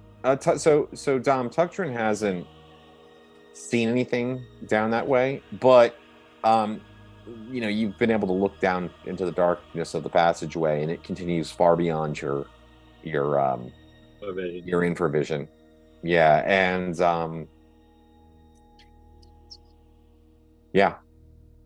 and you're still smelling like a mix of things, in that direction. Like there's some fresh air coming in, but there's also something else, other thing. Well, I'm gonna just I'll just turn to the others. If we're finished, we should continue on. I brave Tuctrin. Let's do that. Step behind him to follow him. Let's start Tell going. me, Rob, what else is around us? Any sort of debris? No, it's a fairly ordinary 10 by 15 foot room. And then there's the passageway that leads out as a 5-foot square. It's obviously hewn by miners, but it's also not quite as sharply cut as the room. And of course, it's only 5 feet. Like no furniture or Some anything? of us are going to have to There's a crouch. table. There's a table upon which there is still a longbow and a quiver. And then there is there was the hook on the wall where JB pulled the cloak from. But other than that, there's no other accoutrements in the room. Okay. Hypothetically speaking, would the table fit up the passageway back into the tower? It's a 3-foot wide passageway. That's all our normal tables. I feel like a normal table is like not even 3 feet tall, is it? Wait, I'm 6 feet tall. I'm sitting at a table. Let me see. Yeah, this is some dumb shit. I'd say a table's around 3.5 to 4 feet, isn't it? I'd say it can fit. It can fit. Okay. What I would like to do, and I'm going to get some help with this, is shove the table. After I explain this, hopefully I will. I would like to take the table and sort of shove it up the passageway just enough so that if somebody tries to come down, they'll knock it down. We'll hear it. I see. And we'll know that people are coming behind us. It's a good idea. It's a really good idea. Since we know it's there, if we have to make a quick exit out of here, we should be able to reach up and pull it back. That's almost like a minor trap. Okay. So I believe that find remove traps you can also set traps with. Can anybody confirm that? There's set snares, which is a different thing. No, you can set traps if you've got the equipment and you describe it to the GM. Yeah, I like this. It's not like a trap. Yeah. But like the idea is that it's far enough down so that if they see it, they would think to just kick it down instead of trying to pull it back up, and we can hear them coming. Right. Yeah, it's more of a warning snare. And even if they were to let's say you can do it. Yeah. Okay. I don't even think it's, I just think it's a good idea. So, yeah. All right. So you set that up there. Can I look at that? I can't use it, but can I look at that longbow and quiver and determine with my weaponsmithing what kind of quality it is? Absolutely. Not from a monetary perspective, because obviously I don't have appraisal, but yeah, so you look at the weapons, give yourself a tick on the non-weapon proficiency. I'm trying this, following this GMing method where I roll. This is what might be notice a change. I'm trying to roll these proficiencies and just tell you the information. Okay. So that way we don't stop for rolls necessarily and the narrative continues. But basically you did succeed in your proficiency check. So tick the mark. But in some cases I'm doing this. The longbow looks fine. I mean, it looks like whatever longbow you've ever seen, but the arrows do look to be a pretty high quality. They're like, you kind of like looking at them and it looks like the fletchings have been, chosen to be perfect, and the shafts are just like perfectly straight. The arrowheads look like razor sharp. Very, very excellent quality arrows.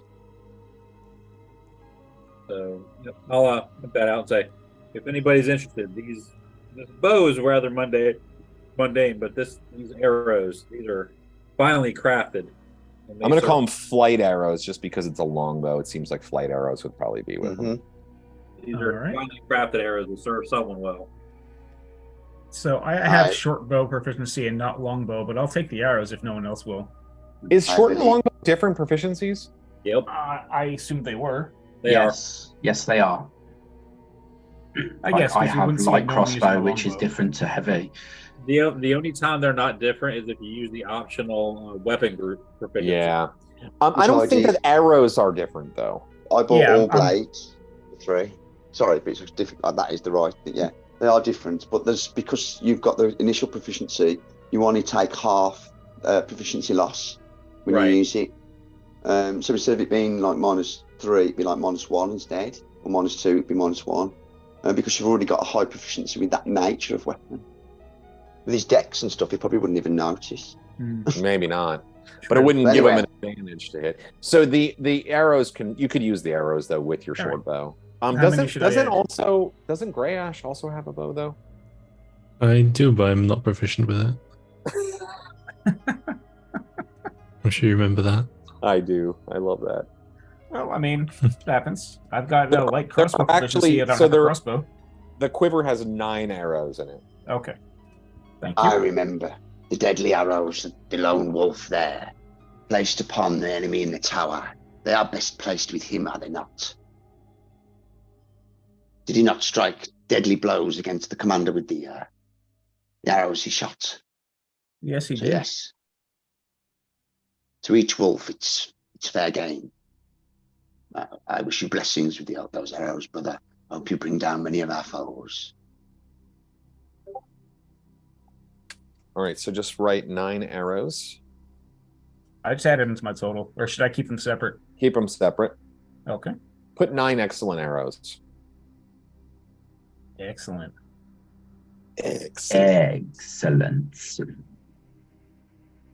All right, so are you gonna then, now that you've finally looted this room, are you going to continue down the passageway, or now that you've got your trap set up and you've gotten all the loot? Yep. I believe so. I think so. All right, so I have to take a quick bio. So why don't we take 5 minutes and then we'll come back and we'll get back into the action. Sound good? Okay. Roger. Yeah. Sounds good.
Just don't feel right when you have a sore throat.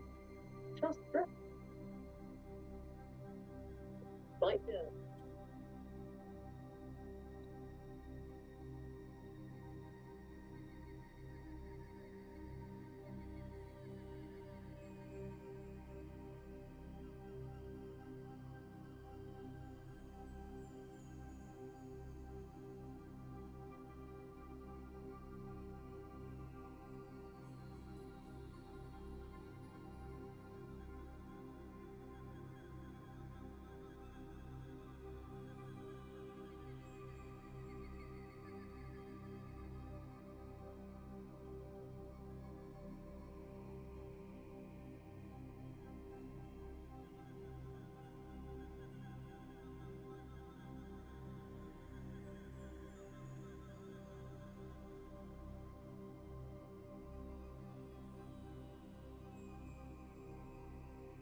All right, I'm back and ready whenever you guys are. I am present.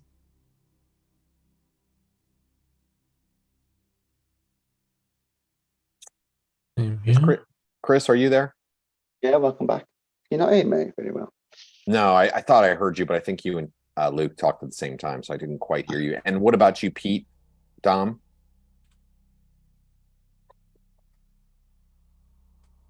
You're both far away. I'm here.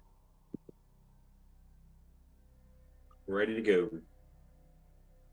We have a second for Pete. So Dom, did you go to the convention as well?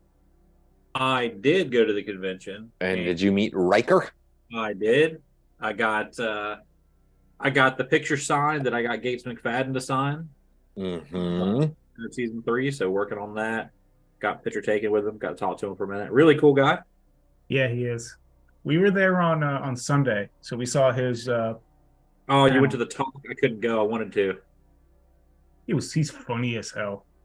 Yeah, he was really cool. I went with some buddies on Saturday, and I was going to go back on Sunday, but then a whole bunch of other stuff was going on, and I just couldn't make it. Yeah. I don't remember the context, but he told somebody to not give up their dreams because it took him until he was 71 to become the fucking captain. Say it again. What did you say? It took him till he was. Don't give up your dreams or something like that because I didn't become captain until I was fucking 71. Yeah. Something like that. So when I got him to sign my picture, it the picture that I have said he's on it to Captain Dom. Oh, that's awesome, dude. So I got Riker to the captain. That was cool. That's so cool, man. Well, that's great. And next time you're playing from home, I'd love maybe you can show the viewing audience out there the picture because that's so cool. All right, so getting back to it, so you start to head down the passageway. The group of your adventuring crew starts heading down the passageway in your normal marching order, and the passage continues generally west. And Tuctrin, being that you're kind of an expert in this underground stuff, you're leading the way, and it has some curves here and there. In some places, the passageway is not worked at all, as there were obviously pocket little caverns and stuff like that here and there. And sometimes the width varies in those areas from as narrow as 4 feet to as wide as 8 feet, but for the most part it continues that way. And you're moving for quite a while.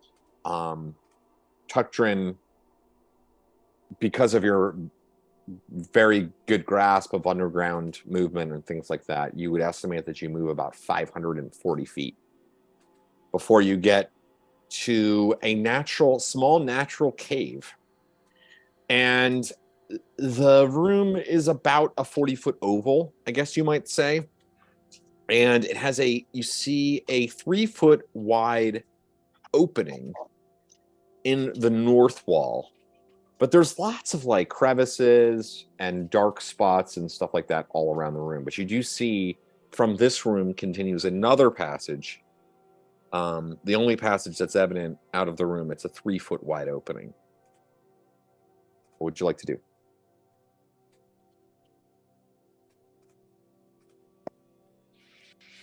So what I'd like to do is when I walk in, I'd like to, when I first, because you said it enters in normal size and there's some crevices and then a 3-foot passageway leading out. Yeah, so like it enters in a normal it enters in like, about vaguely 5x5, and then it opens up into a 30-foot oval chamber, like a larger natural cave. And then there's another exit out to the north, a 3-foot wide tunnel that looks like it's been worked again. But the room is like, if you've ever been in like a real underground tunnel or seen videos of it or anything like that, it's not exactly like, oh, it's a 30-foot egg shape and there's flat ground and round walls. It's like, it's all weird. The room is, rocks kind of poking out here and there and stuff like that. So there are shadows flitting in the corners and things like that. The first thing I want to do when I walk in is when I get to the opening into the room, I want to stop and I want to look up. Okay. You stop and you look up. I want to look up and look around. I'm looking for, we're underground, man. Like, who knows? Yeah. You know what I'm saying? Yeah, you look up and you do see some stalagmites up at the top, and you hear like a little bit of the sound of dripping water and things like that. And what's your perception? It's only a 12. Okay. And it kind of has that one, you notice like in one of the mineral, like one of the smells you were smelling, that kind of like mineral water smell, a heavily, minerally water smell was one of the smells. And then from the passageway that heads to the north, there is you're kind of smelling a bit of like fresh air, I guess you might say, coming from that passageway, just kind of like using your nose. But you also smell like other smells, the smell of like leather and sweat and things like that. Okay. Metal, like things I got you. Of a man-made nature. All right. So I'm going to relate all that information to everybody and say, that passage should lead, in addition to leading most likely outside somewhere else. I don't know where these other pockets go, and there are some potential falling hazards in the ceiling. So be careful. And I kind of step to the side up against the wall so other people can come in if they want.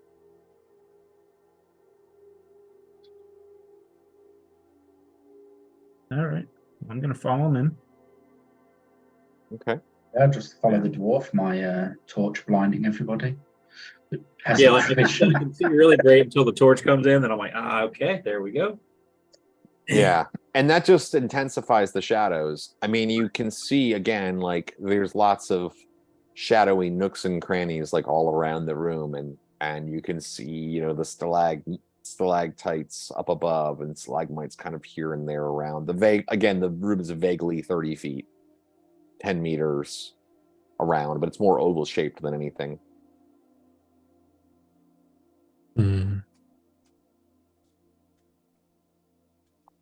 Maybe we should light my lantern. So I'm gonna, like I said, I'm gonna just stay along the side of the wall and get near where these like little crevices are and try to look into them to see what's going on. Okay.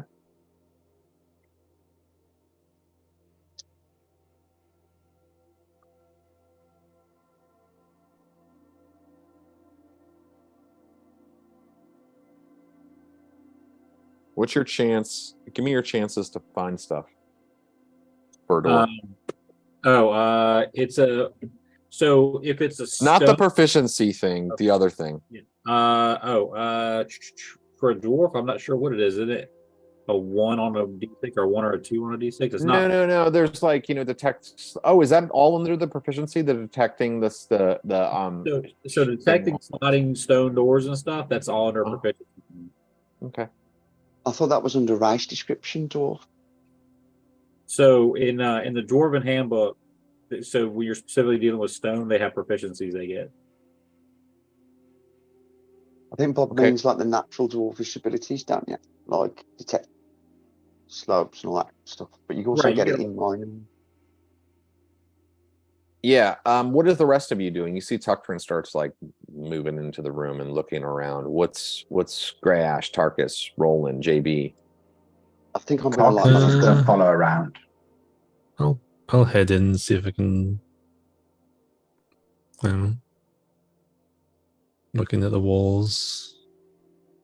There's lots of fake walls in the last building, so looking out for that here.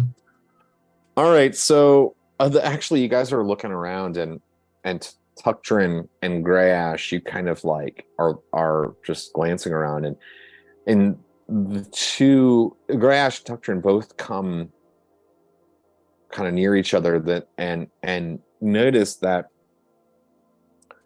there is a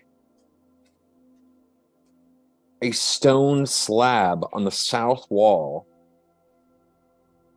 that is concealing a passageway. It seems like the stone slab. You notice that David Greyash notices that there's this stone slab clearly blocking this. Dom Tuctrin recognizes that this stone slab has the ability to pivot and move, like it's a mechanism. Got it. Greyash discovered the concealed door, and Tuctrin discovered the door, the stone mechanism. So, right, combo. Yeah. Right. So, I kind of look at it, I look at him and say, okay, so obviously we know the door here and we know how it opens. The question is, do we open it? Assume so. Have I lit my lantern yet? Yeah. Oh yeah. There was a torch too. So, but now the lantern really lights everything up. Right. Now you can see, everybody sees Tuctrin and Greyash standing over there, and they're having this discussion. You can all hear it, of course. It's like echoing around. Right. I'll shine the light more clearly on the door in the area. Mm-hmm. Can see that probably the passageway behind is also about 3 feet wide, and it's on the south wall. Then we're going to open the door. Okay. Slides to the side. You can see the passageway continues on into the darkness. Your light, extends into it. You can see that the passageway slants downwards rather steeply towards the south. These passageways continue to get smaller and narrower, deeper. Where are we? Has anybody actually got directional sense or direction sense in the party? I suppose Tuctrin would actually know because he's a dwarf. I can. Sorry, I'm thinking out loud. Yeah. No, I know like approximate depth and approximate directions and stuff, but I don't know like exact. Let me ask you this, Tuctrin, Tarkin. How deep is the average dungeon level? Stone construction, if it's well constructed, dwarven halls can be upwards of 40 or 50 foot tall. Human construction, less so, maybe 15 to 20 foot. And we have descended how deep? And I would know, so whatever Rob says. Yeah, you essentially make it up, and yes, you say things that make sense. Yeah, we're X deep right now because X gonna give it to you. What? Why?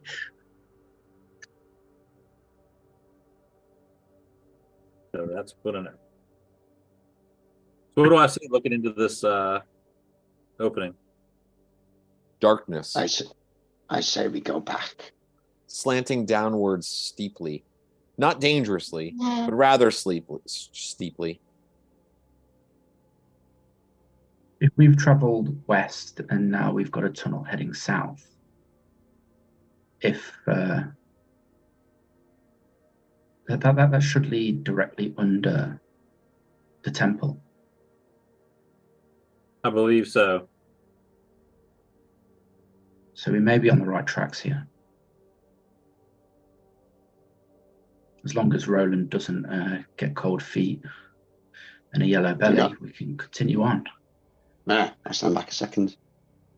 Well, I must say that the temple itself looks fouler but feels fairer. But yes, press on if we must. I like grit, I'll take and go for it. Anyway. All right, so you start crawling through the passageway? Yes. I mean, I will hardly be able to. I duck down slightly and start walking through the passage. You're probably a little sideways too, because it's only 3 feet wide. Yeah, so I gotta crouch sideways, like I'm trying to like imitate JB sneaking around. Roland's stuffed then because he's 3 feet across. That's what I'm saying. Maybe you should take it. Maybe without a shield. Maybe you should take a quick look. I will not be able to fight effectively in there anyway. That's a good idea. I'll wait here with Roland if the little people want to take a look. Maybe we could tie a rope to you to pull you back. Anything would you like? Or maybe we should secure a rope to Tucton, man. Let him just have a quick spy with his infravision. Go in. He's after all. What, he's like a tunnel fighter, isn't he? He's tunnel war. Spelunking, yeah. Are you a tunnel fighter? No. Well, I think he is. No, you're a champion. You're a dwarven champion, right? Yeah. I mean, same difference, isn't it? He's 3 foot. Well, you know, he's much shorter than us. I haven't even got a spear. But okay, I turn my bastard sword around in a strange way so I could poke it forward. And I suppose I decamp my shield onto my back because that's not going to work. And, yeah, okay then. If you wish, I will follow you in. Yep. All right, so you start heading directly after. And so it's Tuctrin and Roland only. Yeah? Yep. Confirming? Okay. This far? Okay. So you travel 100 feet. Continue. Wow. It's 100 feet the same. Is it all the same? 3 foot wide passageway, roughly hewn. Basically, yeah, it's basically roughly hewn passageway. And yeah, you know, it actually is like constructed though. Like it's very clear that this is not a natural passageway. You know what I mean? Like, right. It's not obvious. It's obvious to you that it's, you know, it's been cut into this stone.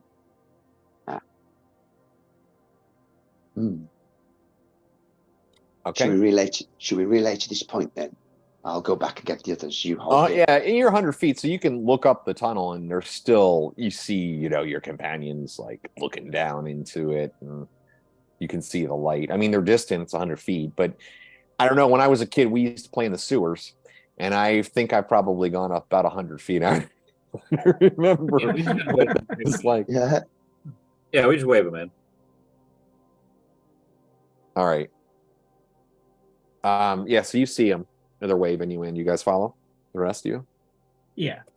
Yeah. Okay. Oh. Continuing down the passage, you keep moving and moving and moving. The passage continues slanting downwards. And after 600 feet, the passageway opens up into a 10.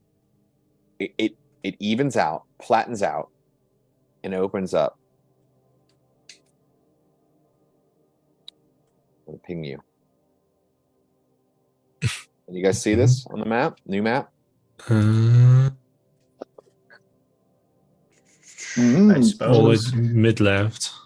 Yeah, mid left. I see it. Yeah.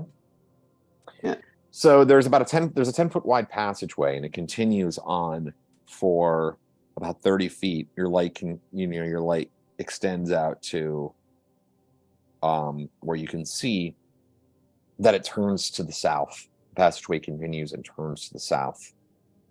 This is very, very clearly constructed. I mean, it looks refined and built again. Mm.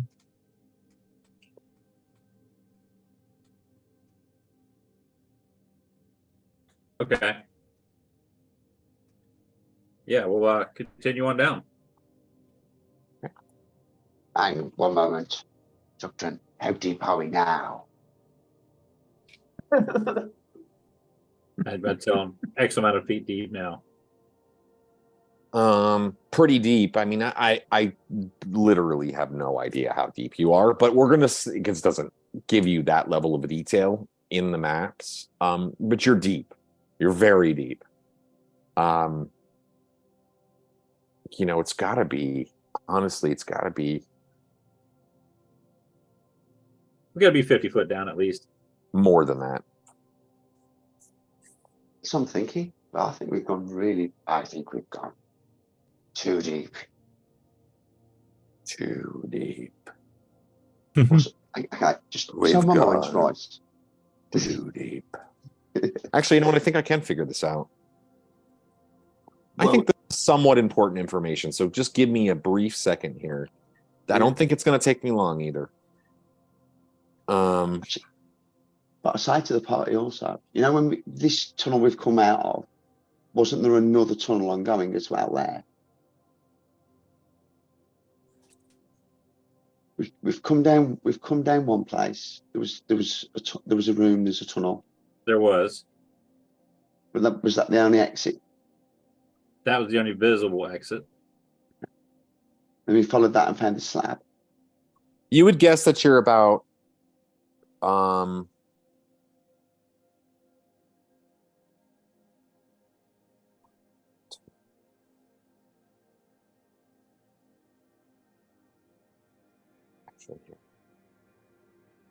okay. You're fairly sure that you are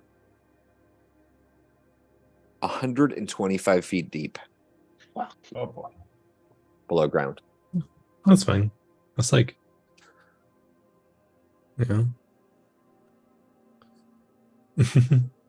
40 meters.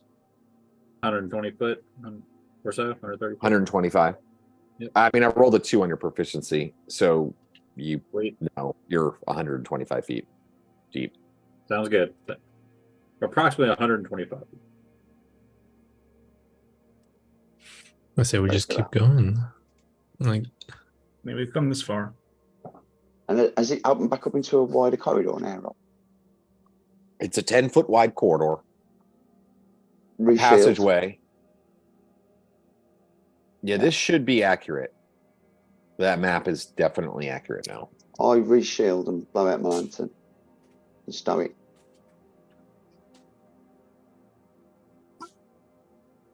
Very well. I'll pull out my bow and just have an arrow ready to go, just in case.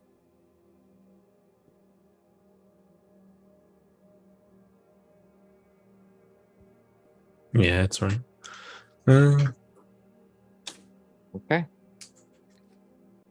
So you move forward Guess a bit, and the group of you moves forward a bit.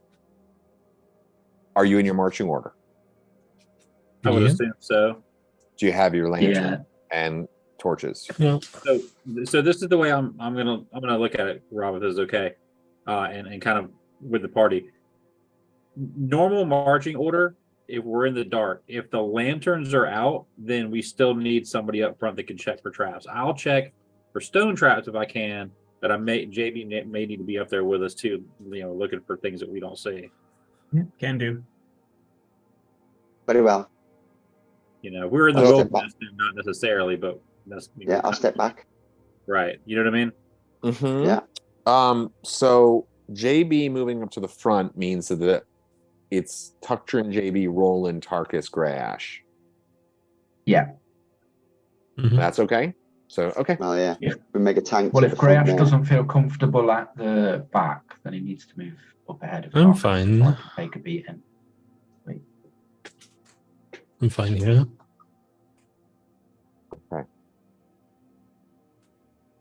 I'm going to put on my new cloak and pretend to be even more notorious. Snicker. Okay. Mhm. So you put on the new cloak. Oh, it eats me. It's a mimic. Do you you put on the die. hood or just the cloak? Do you put on the hood too? What's the point of having a cloak with a hood if you don't put the hood up? Okay, just making sure. Just confirming. It's Little Bad Riding Hood. Okay, so he puts on the cloak. Yes. Little Bad Riding Hood. I like that. He's Mhm. essentially invisible. Oh, I like it. Hmm. You see, he puts on the cloak, and as he puts up the hood, he blends in so well with the torchlight and everything that's around that it's almost impossible to see him. All He's right, listen, y'all, I'm keeping it's this. like it's Predator. You know, that's kind of what it looks like. That's amazing. You know, I mean, it is. That's what I think of it as. at That's least. wonderful. Mhm. I just hear echoing down the hallway. It's Where's he John. gone? Where's he gone? Something's got him. Oh no! Where are you? I'll throw out. Gently.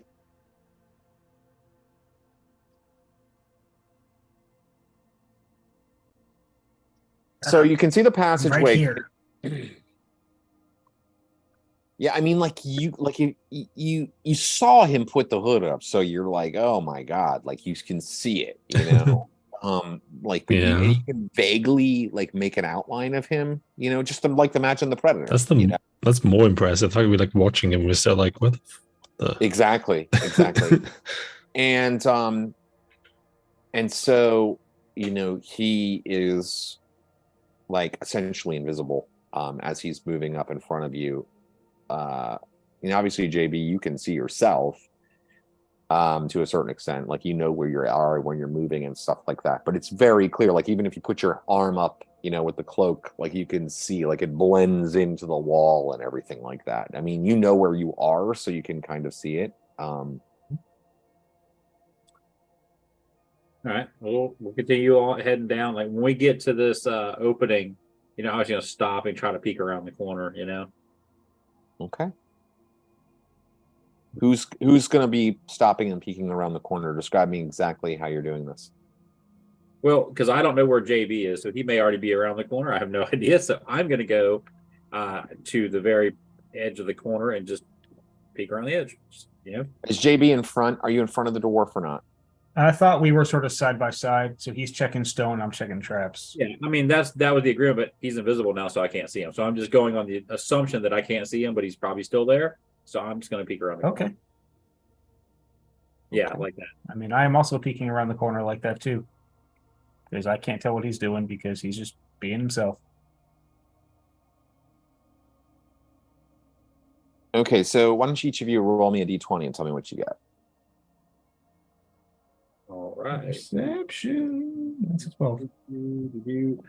I got Mhm. 12. 2.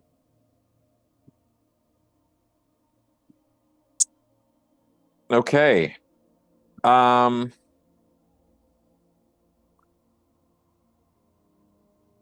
Dom, what's Tuctrin's save versus petrification? Oh boy. Save It's not a versus- 2, is it? No, it's like a 4 or something or a 6. I know it's super good. That's what I was wondering. All right, so Not that good. yeah, so the secret passage leads, the passageway that you've been traveling through leads to a 20 by 30 foot room where you are horrified, in fact petrified. All right. You see a huge pale green basilisk gazing at you, Well, that sucks. and you just freeze in place. JB, you notice that Tuctrin goes rigid. and you see this lizard. You managed to avoid its gaze. Let's roll initiative.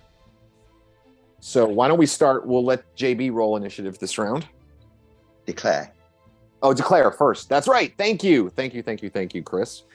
Let's go ahead and declare. You're first up there, JB. What are you doing? I'm gonna stand in front of Tuctrin, assuming I can do that as a free action because we're sort of right next to each other. Mm-hmm. And I'm gonna fire. Okay. All right. So, okay. And initiative. Given I rolled that 8. what's happening, okay, so he pulls out and okay, so go. Nobody else gets to declare because your action did not alert anybody. So go ahead and roll initiative. Rolled a 2. Okay. And what's your initiative then with that bow? My initiative with that bow, let's see, +2 is 5, so that's going to be 7.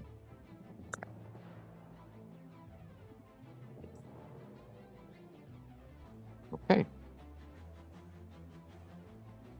All right, so Tuctrin and Tuctrin and JB are up ahead, and the rest of your characters see them kind of move up to the corner. Tuctrin goes rigid, just stops immediately in place, right at the edge. JB seems to quickly move up in front, pull out his bow, and fire an arrow. Go ahead and make your attack.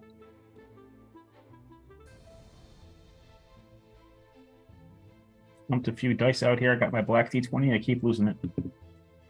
That is a 19. Okay. Provision not working too well for him. With 19, I'll hit a AC of -1. Okay. And because this thing looks scary, I pulled out my excellent arrows. All right. So you fire an arrow, and it seems to hit the creature, but it doesn't seem to do any damage whatsoever. And your arrow kind of bounces off. It bounces off the ground, sort of skitters off to the side, and then you see this runnel of flame begins from the eastern portion of the chamber and spreads rapidly from the center, going both north and south. The moving flame creates a line of brightness along the east and west walls of the place, and then sends fiery streams into a pair of large cressets just at the corners where the north and south passages enter the basilisk's lair. The cressets spring into leaping flames, illuminating the whole area. So all of a sudden, it's you go out in front of Tuctrin, fire an arrow, and then it's whoosh, as this flames and everything shoot up. And the creature, seeing that it fired at you, it turns and it looks right at you and it gazes into your eyes. Make a saving throw versus petrification. You want high on this, yeah? Yeah. 18. All right. So it looks into your eyes and you're sort of you shake it off. Okay, I see the cult of personality. Let's move into the next round of initiative here. Now, all of the rest of you are all alerted to something is happening. JB has made virtually no noise, but he did pull out his bow and is firing. You can actually take your second shot, JB. Does it become visible as he does that? Does his cloak become visible? Yeah. He becomes essentially visible. Okay. Second shot. And plus there's loads of light so we can see What's it everything. going to do? Yeah, all of you saw this light illuminate. Mm-hmm. Can I tell where all the fire came from, or just sort of came from the east and the west wall? Yeah, I mean, it looked like it just, yeah, it sort of kind of came out of the, like this line of fire, like along the sort of the ceilings, I guess, and lit these two. So like right here, like right at the edges of the room, right, like kind of basically right over your heads. And then also opposite the corner there, near where the passage continues down to sort of like a dead end. Fire just sprung up, and you see how there's this, like, on the map, there's like this half circle. That's kind of where the fire erupted initially, and then just kind of went all around. So now there's these flames and this heat. Okay, so let's. Can you ping about where the basilisk is? Just in relation to. Okay. I'm actually, instead of taking a second shot, can I try to pull Tuctrin back? Because obviously my first shot, it hit him but did nothing. It just bounced. So I think perhaps a no, I'm going to say no. That's an unfortunate another action. That is. Yeah, that was maybe strong to pull me backwards, dude. I'm a chunk of stone at the moment. Oh, so he's actually stone. He's not just frozen. Yeah, I mean, to you, he looks like he's made out of stone or something. I mean, like he's frozen rigid, and I mean, you can take some time to investigate him, but to your glances, he looks like he's stone.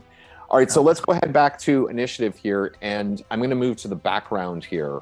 For initiative. So, David, why don't you go ahead and roll initiative for the group this time? Declare.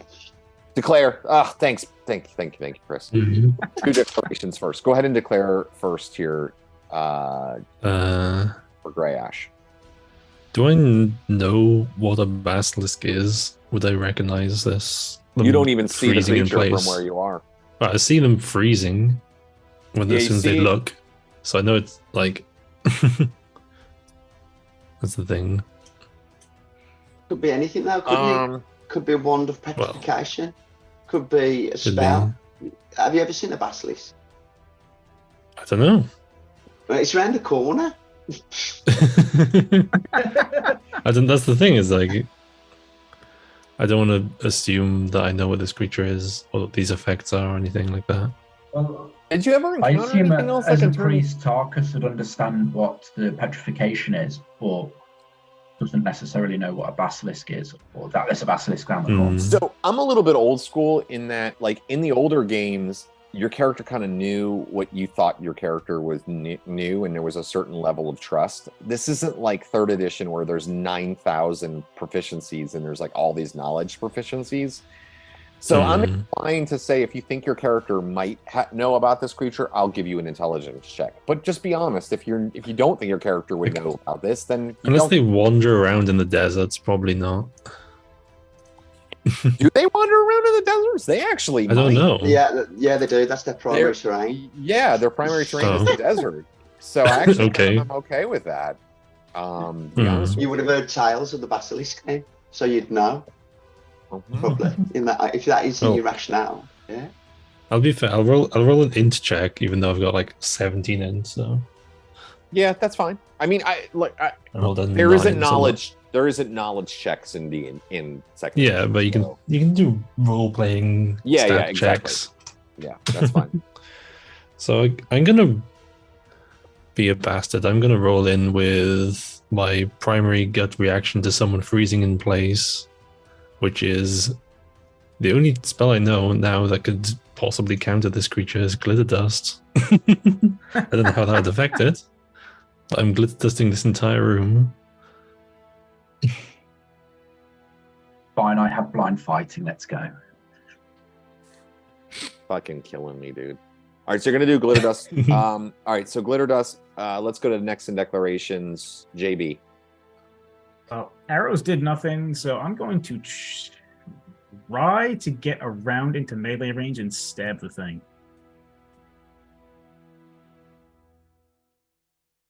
Okay, so you're going to run up closer and try to stab it. Well, I'm going to sort of try to sidle up closer as the rest of the party runs into the room to take some of its attention. You're moving into range to attack it. That's all that matters. All right, so I'm moving into range to stab it. Luke, what's Tarkus going to do? Get me forwards and try and get closer as well. I'm just going to drop the torch and push forwards, get my sword out. Until I see it, I suppose I know that this guy's being paralysed, but I don't know what's paralysed him, so I need to move forwards and assist the rest of the party. Okay.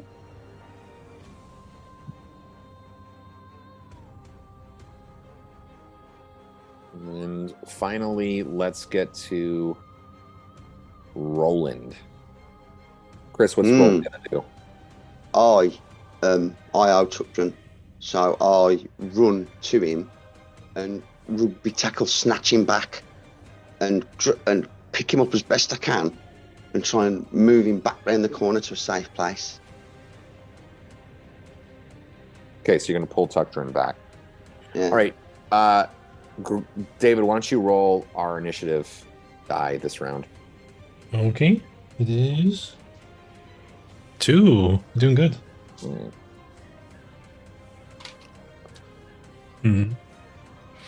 Yeah, I'm sorry, JB. I'm trying to play. There's loads of like people that play magic casters that like hold on to their magic, and I'm doing the opposite of that. I'm. I actually kind of love it. I mean, honestly, I think people underuse magic and magic items. I think people are so concerned with holding on to them that they never actually use their power. Personally. All right, so that you're on a 2, so you rolled a 2, so 3. Does anybody go on 3? 4. I think that's 4. You. That is me. So I will roll the wild magic. 2nd level spell. So wild magic surge is 113. And I roll. And that one, which is a -1 level modifier. Which does something. Range is less. I think it affects, well, like whatever thing it scales by level is like basically a level less. So if it's like 1 turn per level, it lasts a round less. It's 1d4 plus 1 rounds. Yeah, it doesn't scale on level at all. No, it does. The dust fades in 1d4 rounds plus 1 round per caster level. Okay, it's just 1 round less. Lasts less, one less round, and then it's an area of effect, or its range is 10 yards per level, so you're 10 yards less range. But that's not even important for this purposes. Okay. So your glitter dust goes off, and fucking bastard. It certainly covers okay, make us let's see here. You move around the corner. JB. Okay, Pete and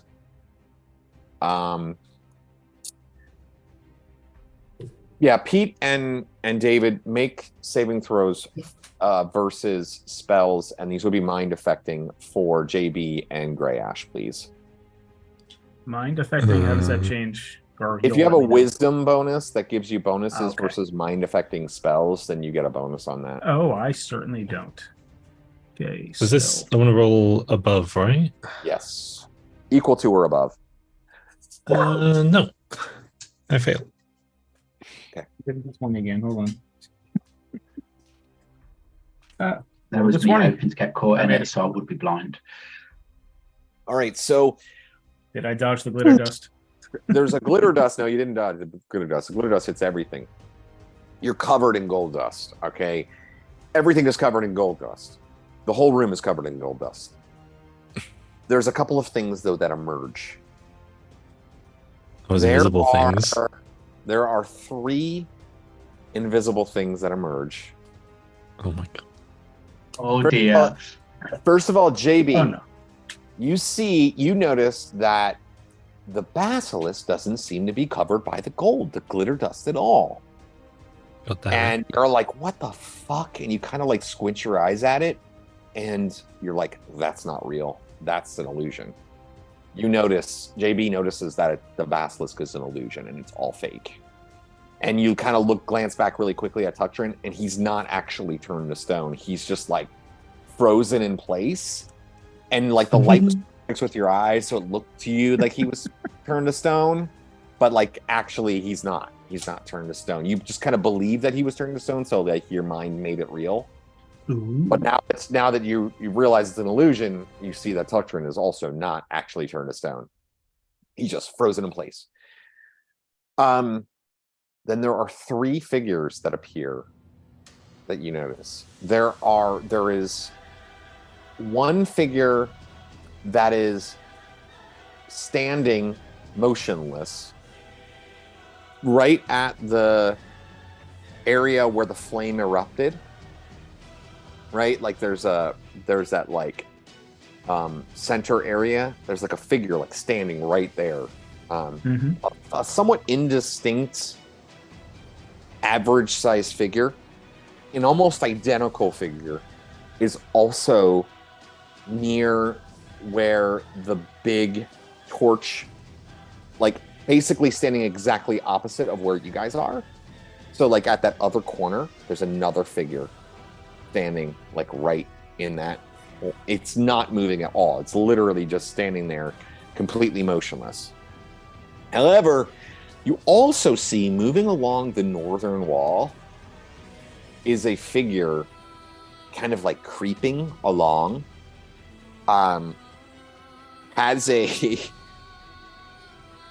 a long sword in hand and is like moving, like you can see this like blade like appearing out, like sticking out, and it's like moving and creeping and looked like he was just about to stab Tuctrin.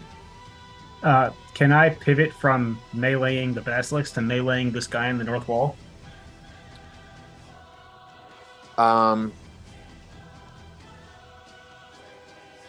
No, you can't. Well, yeah, you can. I'll let you do it, but you're going to go at the end of the round. You can move over to that. You're also blind. Can I? Oh, that's right. You're blind. Oh, so you? They're all blind. Oh, everyone in that square is blind. Everyone here, basically. Well, okay. I actually didn't make this. You have to make saving throws for the blindness. So make your own saving throw. Is this spell again?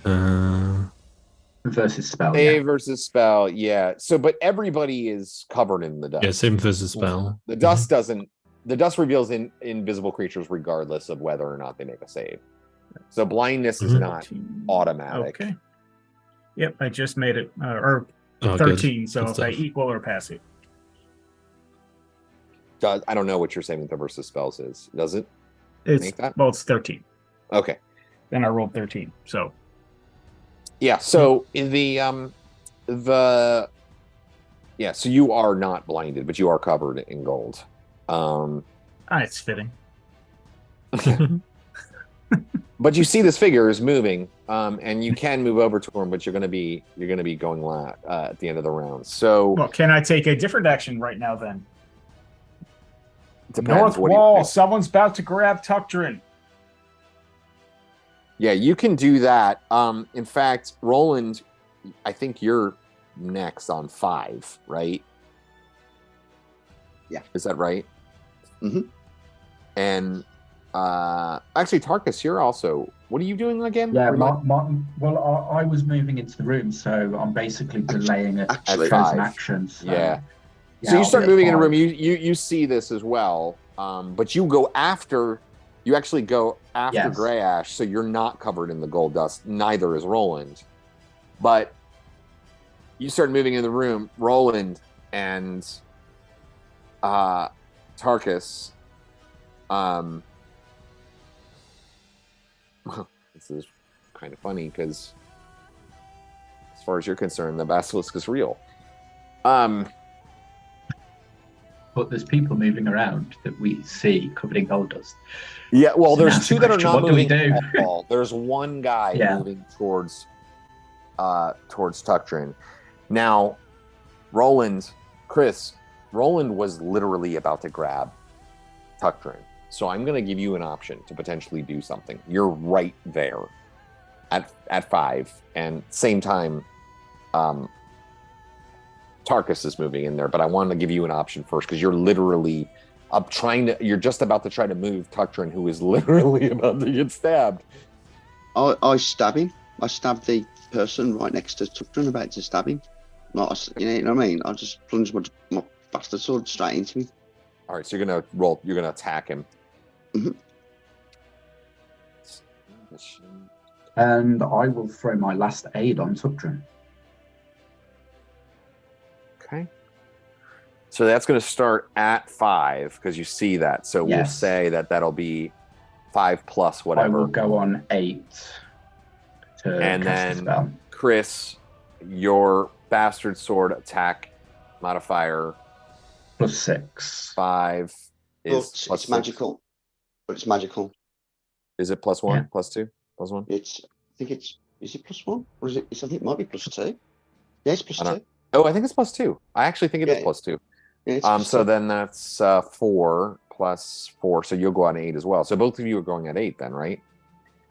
Yes. All right. So Unless 15 dex makes it any faster.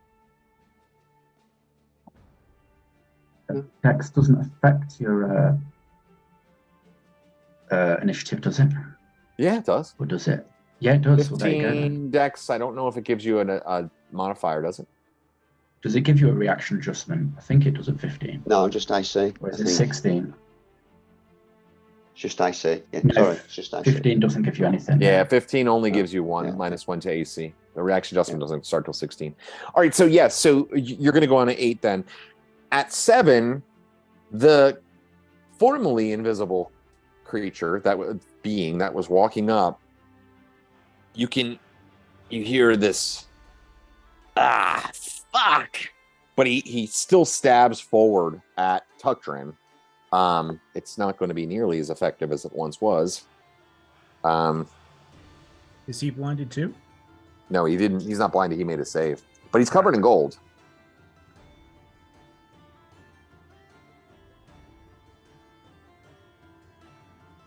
Let's see here.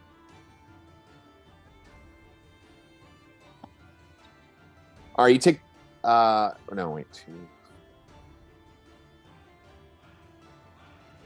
You take 4 points of damage as he stabs you. Make a strength versus poison, Tucktrin. Oh no. Okay, and how many hit points do I get from the aid spell? 8 hasn't I gone up. think it's up to 8, but it's not gone off yet. Oh, it did go off. Okay. No. Well, I still have No. 1 from the last one, so I take. This isn't They a friendly expire shopkeeper, is after a it? few rounds, so I think Yeah, make the a last saving one would have expired. poison. Make a saving throw versus poison and +3 bonus. Oh, with the +3 bonus, I rolled a 10. Yeah, so you're good. my 10 did it by a lot anyway. Yeah, you're fine. You're fine.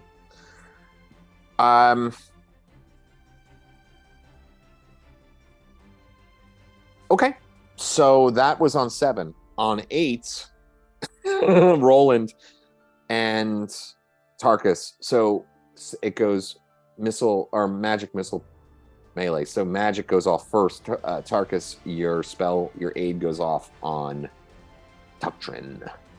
Yeah. You said 8 points?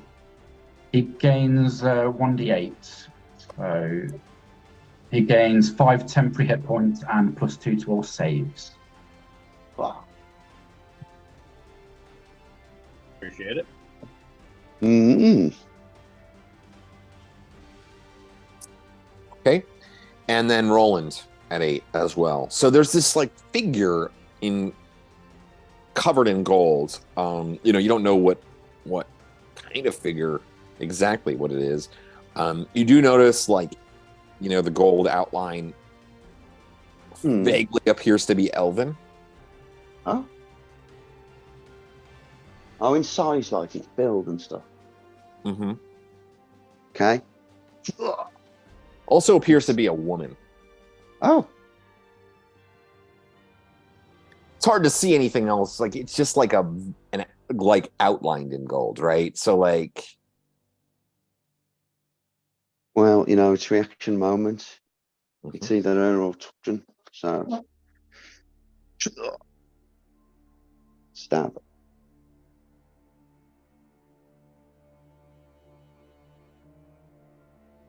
Can you hear me? Yeah, go ahead. What'd you do? Yes. He attacks. Yeah, I know. I need attack. to know what you did. Did you hit? What'd you roll? Like, I need to know what sorry. you did. Yeah. I'll roll my d20 now then. Yeah. Go. Okay. Attack. I'm waiting. Do it. 8 plus 7 is 15. 15, so that's armor class 2. Yeah, that'll do it. Okay. Big ass heavy bastard sword. Using one-handed, right? Yeah. Yeah, it's right. You got your shield. I forgot. 10 damage. Nice. 10 damage. Fuck.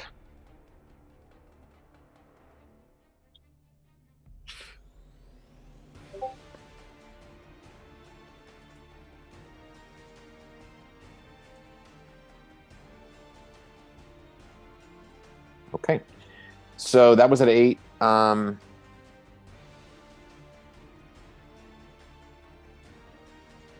Let's see. Does any 9, 10? Nobody else has any actions, right?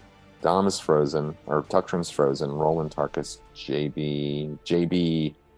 I get to go at the end of the Yeah, round. you can go at the end of the round. Go ahead. All right. Stabby stab. Assuming there's something with the stab. That is 14. That will hit AC of 4. Oh, just enough. Oof, nice. The woman seems to be holding a shield in hand as well. Good to know. That is 3 damage.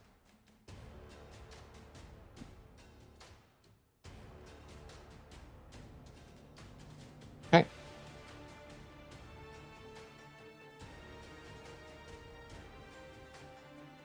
Okay, so that takes us through the round. Let's go to the next declaration phase.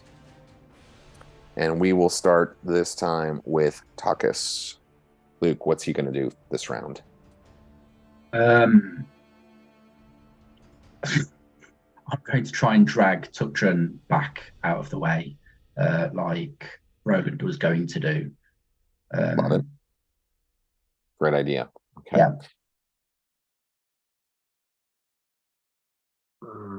I forgot to do something, and I'm going to retroactively. Well, no, that's fine. I'll do it next round. Are you just going to pull Tuctron back? What about Roland? This round, I strike twice with my bastard sword on the same person I wounded last time. Okay. To get my 2 attacks in. Mm-hmm. Okay. And then Grey Ash. David, what's Grey Ash going to do? B isn't moving at all, right? They're just basically frozen the same as Tuctron was. Mm-hmm. Okay.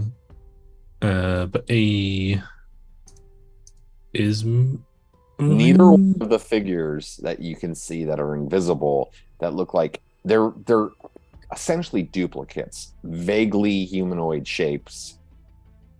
They're not detailed in the way that the woman is in any way. Like they're just like these vague humanoid shapes that are like just featureless. weirded out by them.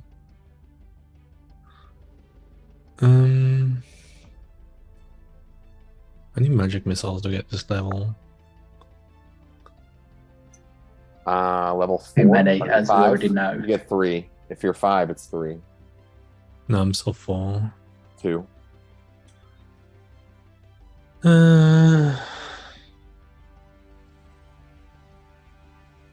I had 3, I'd do 1 of each, but 2 is like, I don't fucking know.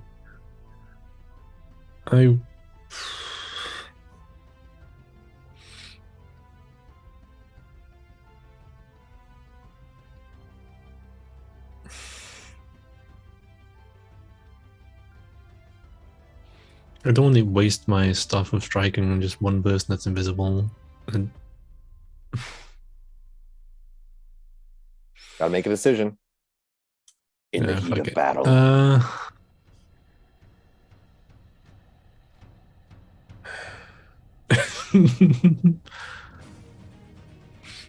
I think I'm just gonna wait.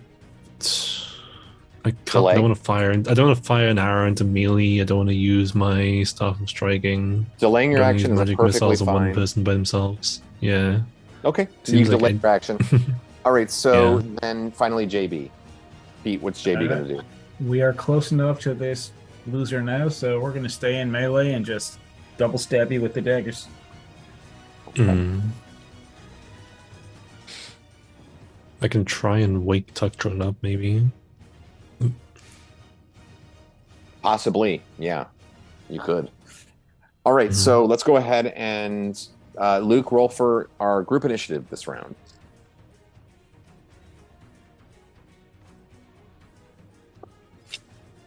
Yep. All right, get on that. Can I just say something? Yeah. You know, last round when I rolled to hit, I couldn't quite find my character. And I said I was +7 to hit. Or no, I was +5. And I rolled an 8 +5, that would have been 13. I would have been on the class 4. That's fine. You still would have hit. Thank you. Thank you for your honesty. I appreciate that. But you still would hit, so that's all good. Okay. Yeah. Mistakes are made on a regular basis. I forgot something last round. I rolled a 3 on initiative. Got a 3. You guys are doing good.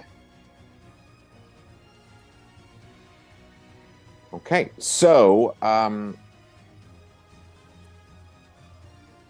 see here.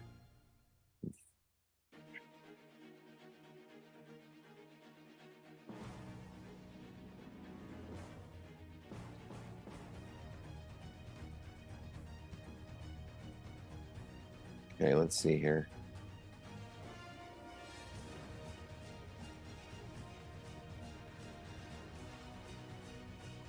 Just gonna check here for 1 second. Okay. So nobody goes on 3, 4, 5? I go on 5. Okay. Did we roll a 3? Sorry. Yep. Well, yes, you roll a What speed is like medium creature doing something? 3. So I go on 3. 7, don't I? I go on 7 then, I think. 7. Okay. I go. All right, 5. Go ahead. Go ahead, Pete. Remind me, do I roll both of my stabs at once, or do I do one now and one at the end? Do you have one in each hand? Yeah. Yeah, you do them about the same time. Okay. That was a 17 and a 15, so they both hit. I assume the 14 hits, so those hit. And we are going to do 6 damage. All right, you stab into and you put in a couple of cuts, and then like the you hear this like, and the woman all in gold goes invisible. Oh boy. What? I mean, if you cast invisibility again, that would go invisible, would it not? It goes on your body. Or she might have an item, or she might have anything going on. Imagine that there's a circumstance that you could make invisibility happen again. I would think, yeah. I was reading the spell, and I kind of feel like it would. Cannot be removed and continues to sparkle until it fades. Reveals invisible creatures. No? Because it's like the material is glittering. If it's on you and then you cast invisibility. Does the material go invisible? I kind of think it would. Because everything that's on you goes invisible. It is weird, right? It really it's is. Very weird. It's vague. It's like one of those things. I'm going to rule it works.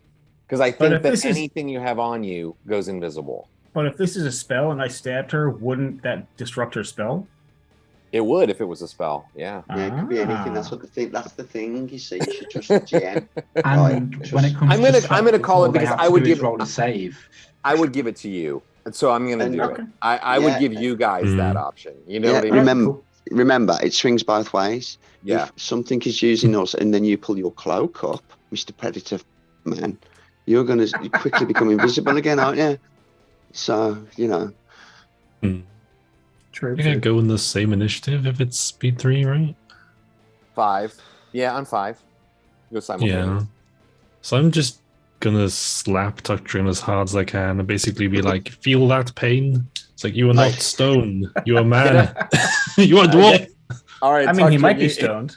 You just get another. I mean, you get a saving throw versus petrification again, I guess. Yahoo. Go ahead, Dom. Yeah, I know you're gonna make it unless you really. Well.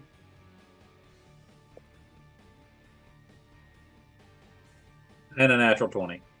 Now he's back in the game. You super made it.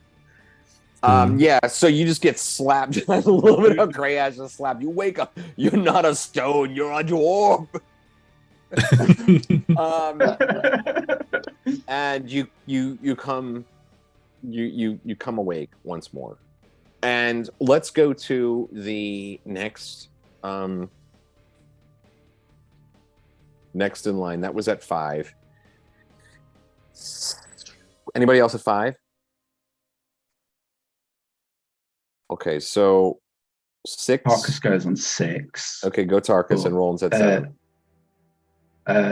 Well, I was intent on.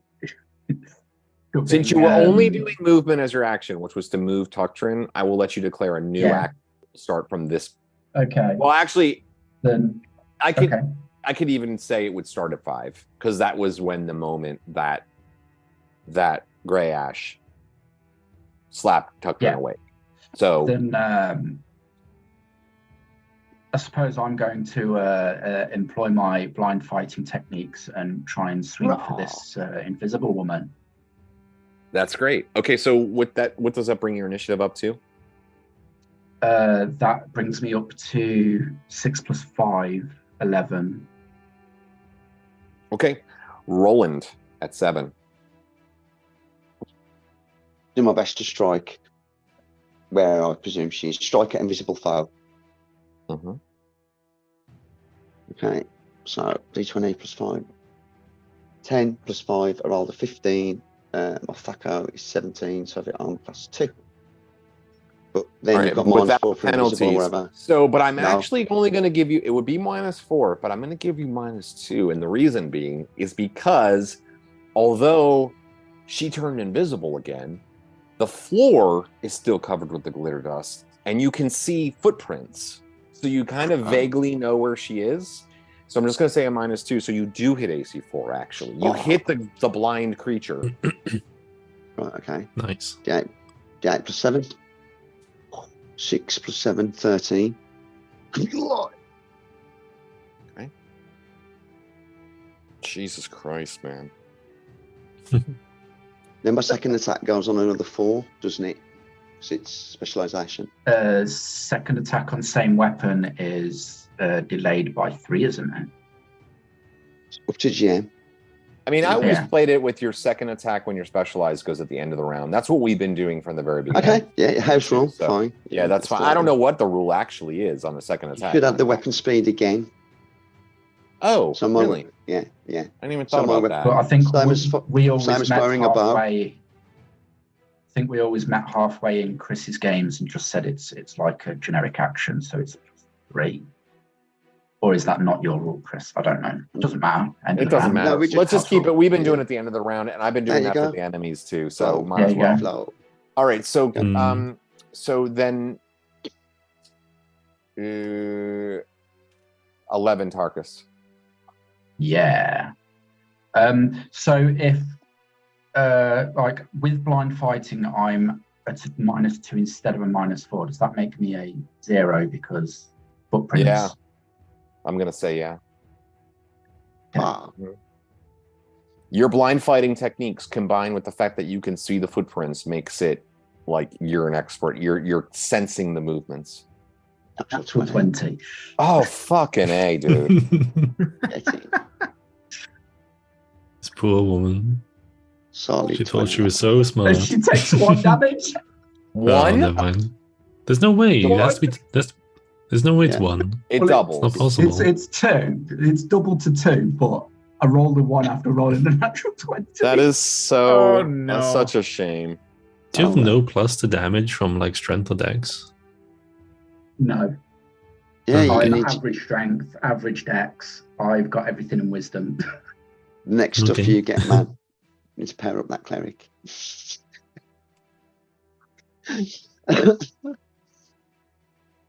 Right.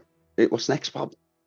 Yeah, so you can see that 2 might have killed her for all I know. no, she's not dead. You don't see a body like outline on the ground. Okay. So now it's to you, Roland, Chris. Second attack. Yeah. Yeah. 12. So 12. That's So good that's enough. plus- Yeah, 10 was good that's- enough, so 12 is yeah. good enough. Yeah, 8 plus 7. 8. 15. Just fucking That's describe max. your kill, you fucking asshole. You guys got so fucking lucky. That was such random bullshit luck on your part, but sometimes that's gonna happen. Just go ahead and describe your kill. Okay, so I dodge and then just swipe wildly in a crazy thing, and it just hews her in half. In one blow, it just goes. She just hews through her, and her torso falls on the floor, and her legs one side, and the other body the other. All right, yeah, and she reemerges into visibility once more, but is covered in now gore and gold as she once again reemerges. I'm going to kick the body in the face.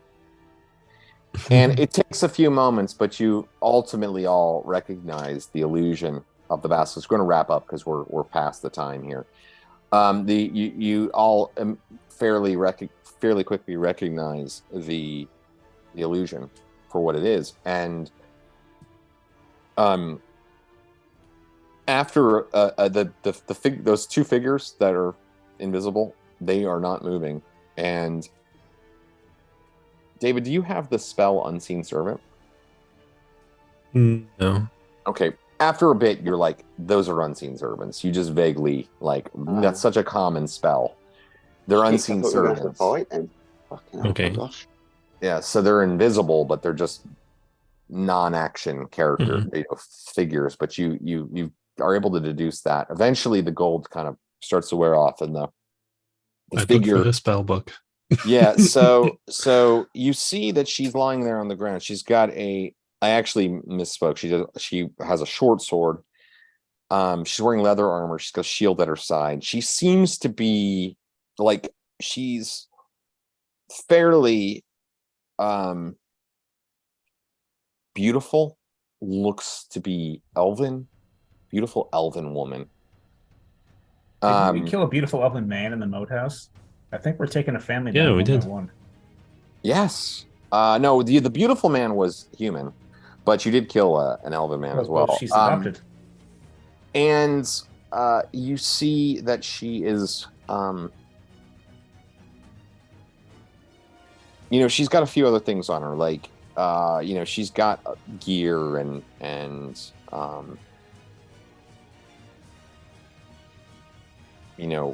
rings on her fingers and a pouch and all of that.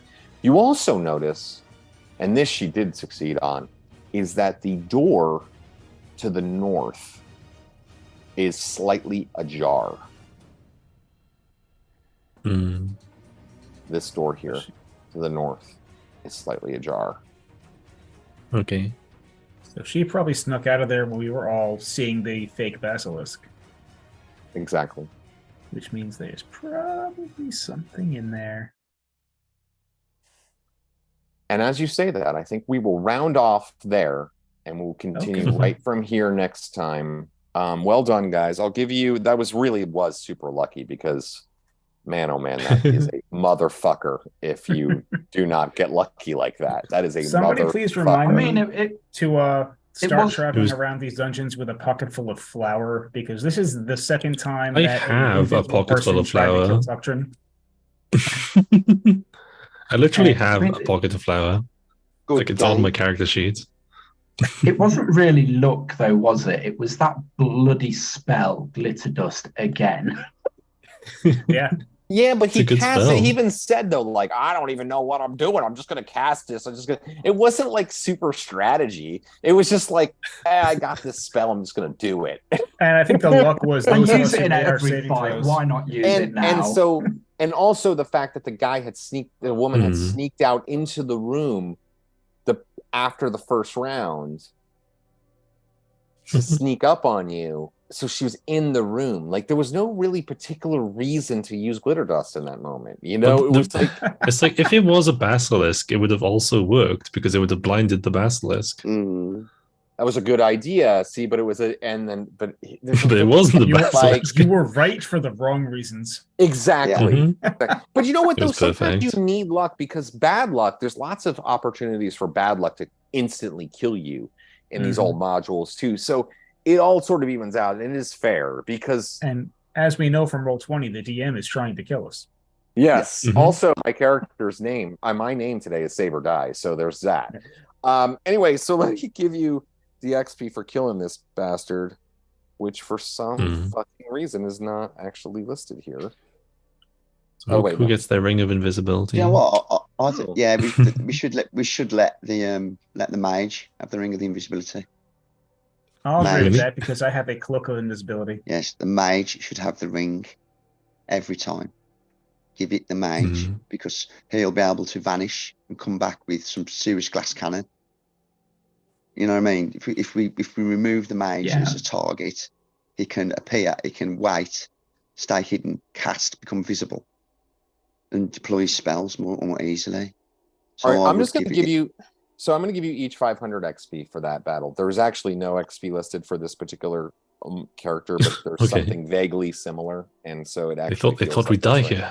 That's why. I've definitely leveled up. Well, it's not over.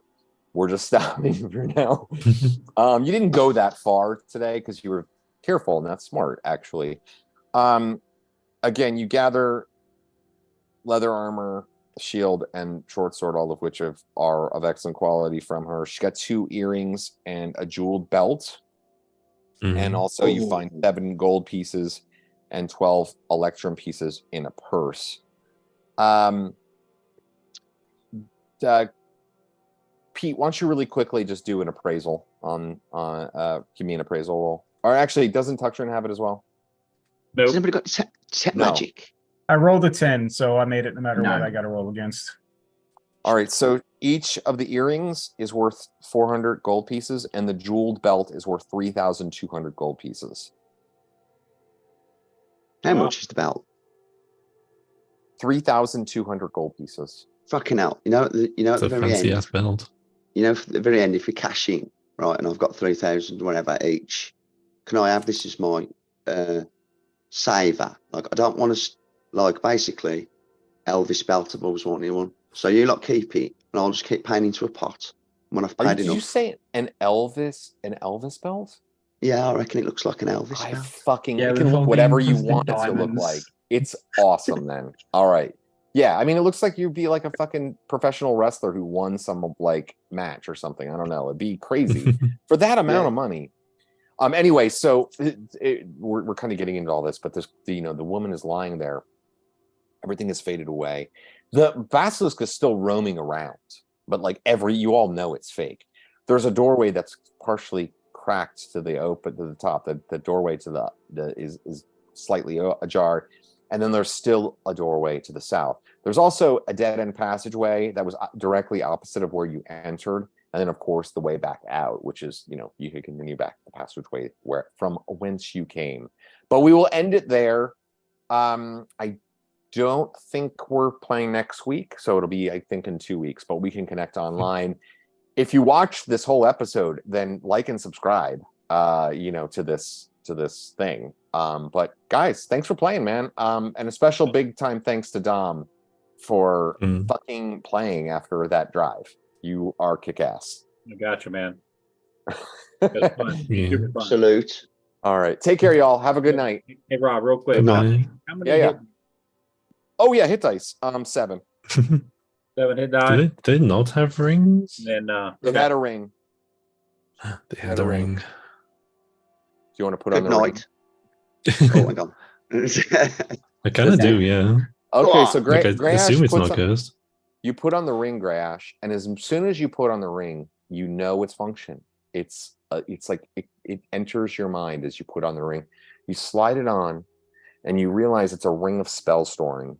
And it Fucking can Oh hell. my god, that's amazing. It stores. It has a ring of spell storing is unique in that once the spells are laid on the ring, it can only be replaced with those exact same spells, but it can be recharged with those exact same spells. And it can hold 5 invisibilities. It currently has 3 more invisibilities on it. So you just need to get we see the Eye of invisibility, Sauron. level 2 invisibility spell, man. And you just Get cast that, and it you can into it. fucking recharge it. Mhm. If I have a ring that has the spell invisibility, would I be able to learn it? I don't. I don't backwards think compatibility so. a spell. No. I might give you a little bit of a bonus to research it, Well, but I assume she's got some books somewhere. We can find this shit. yeah. All right, guys. Good night. Thank you so much for playing. Really Thank you appreciate much. you all, and we'll talk online and schedule our next session. And thanks everybody who tuned in tonight.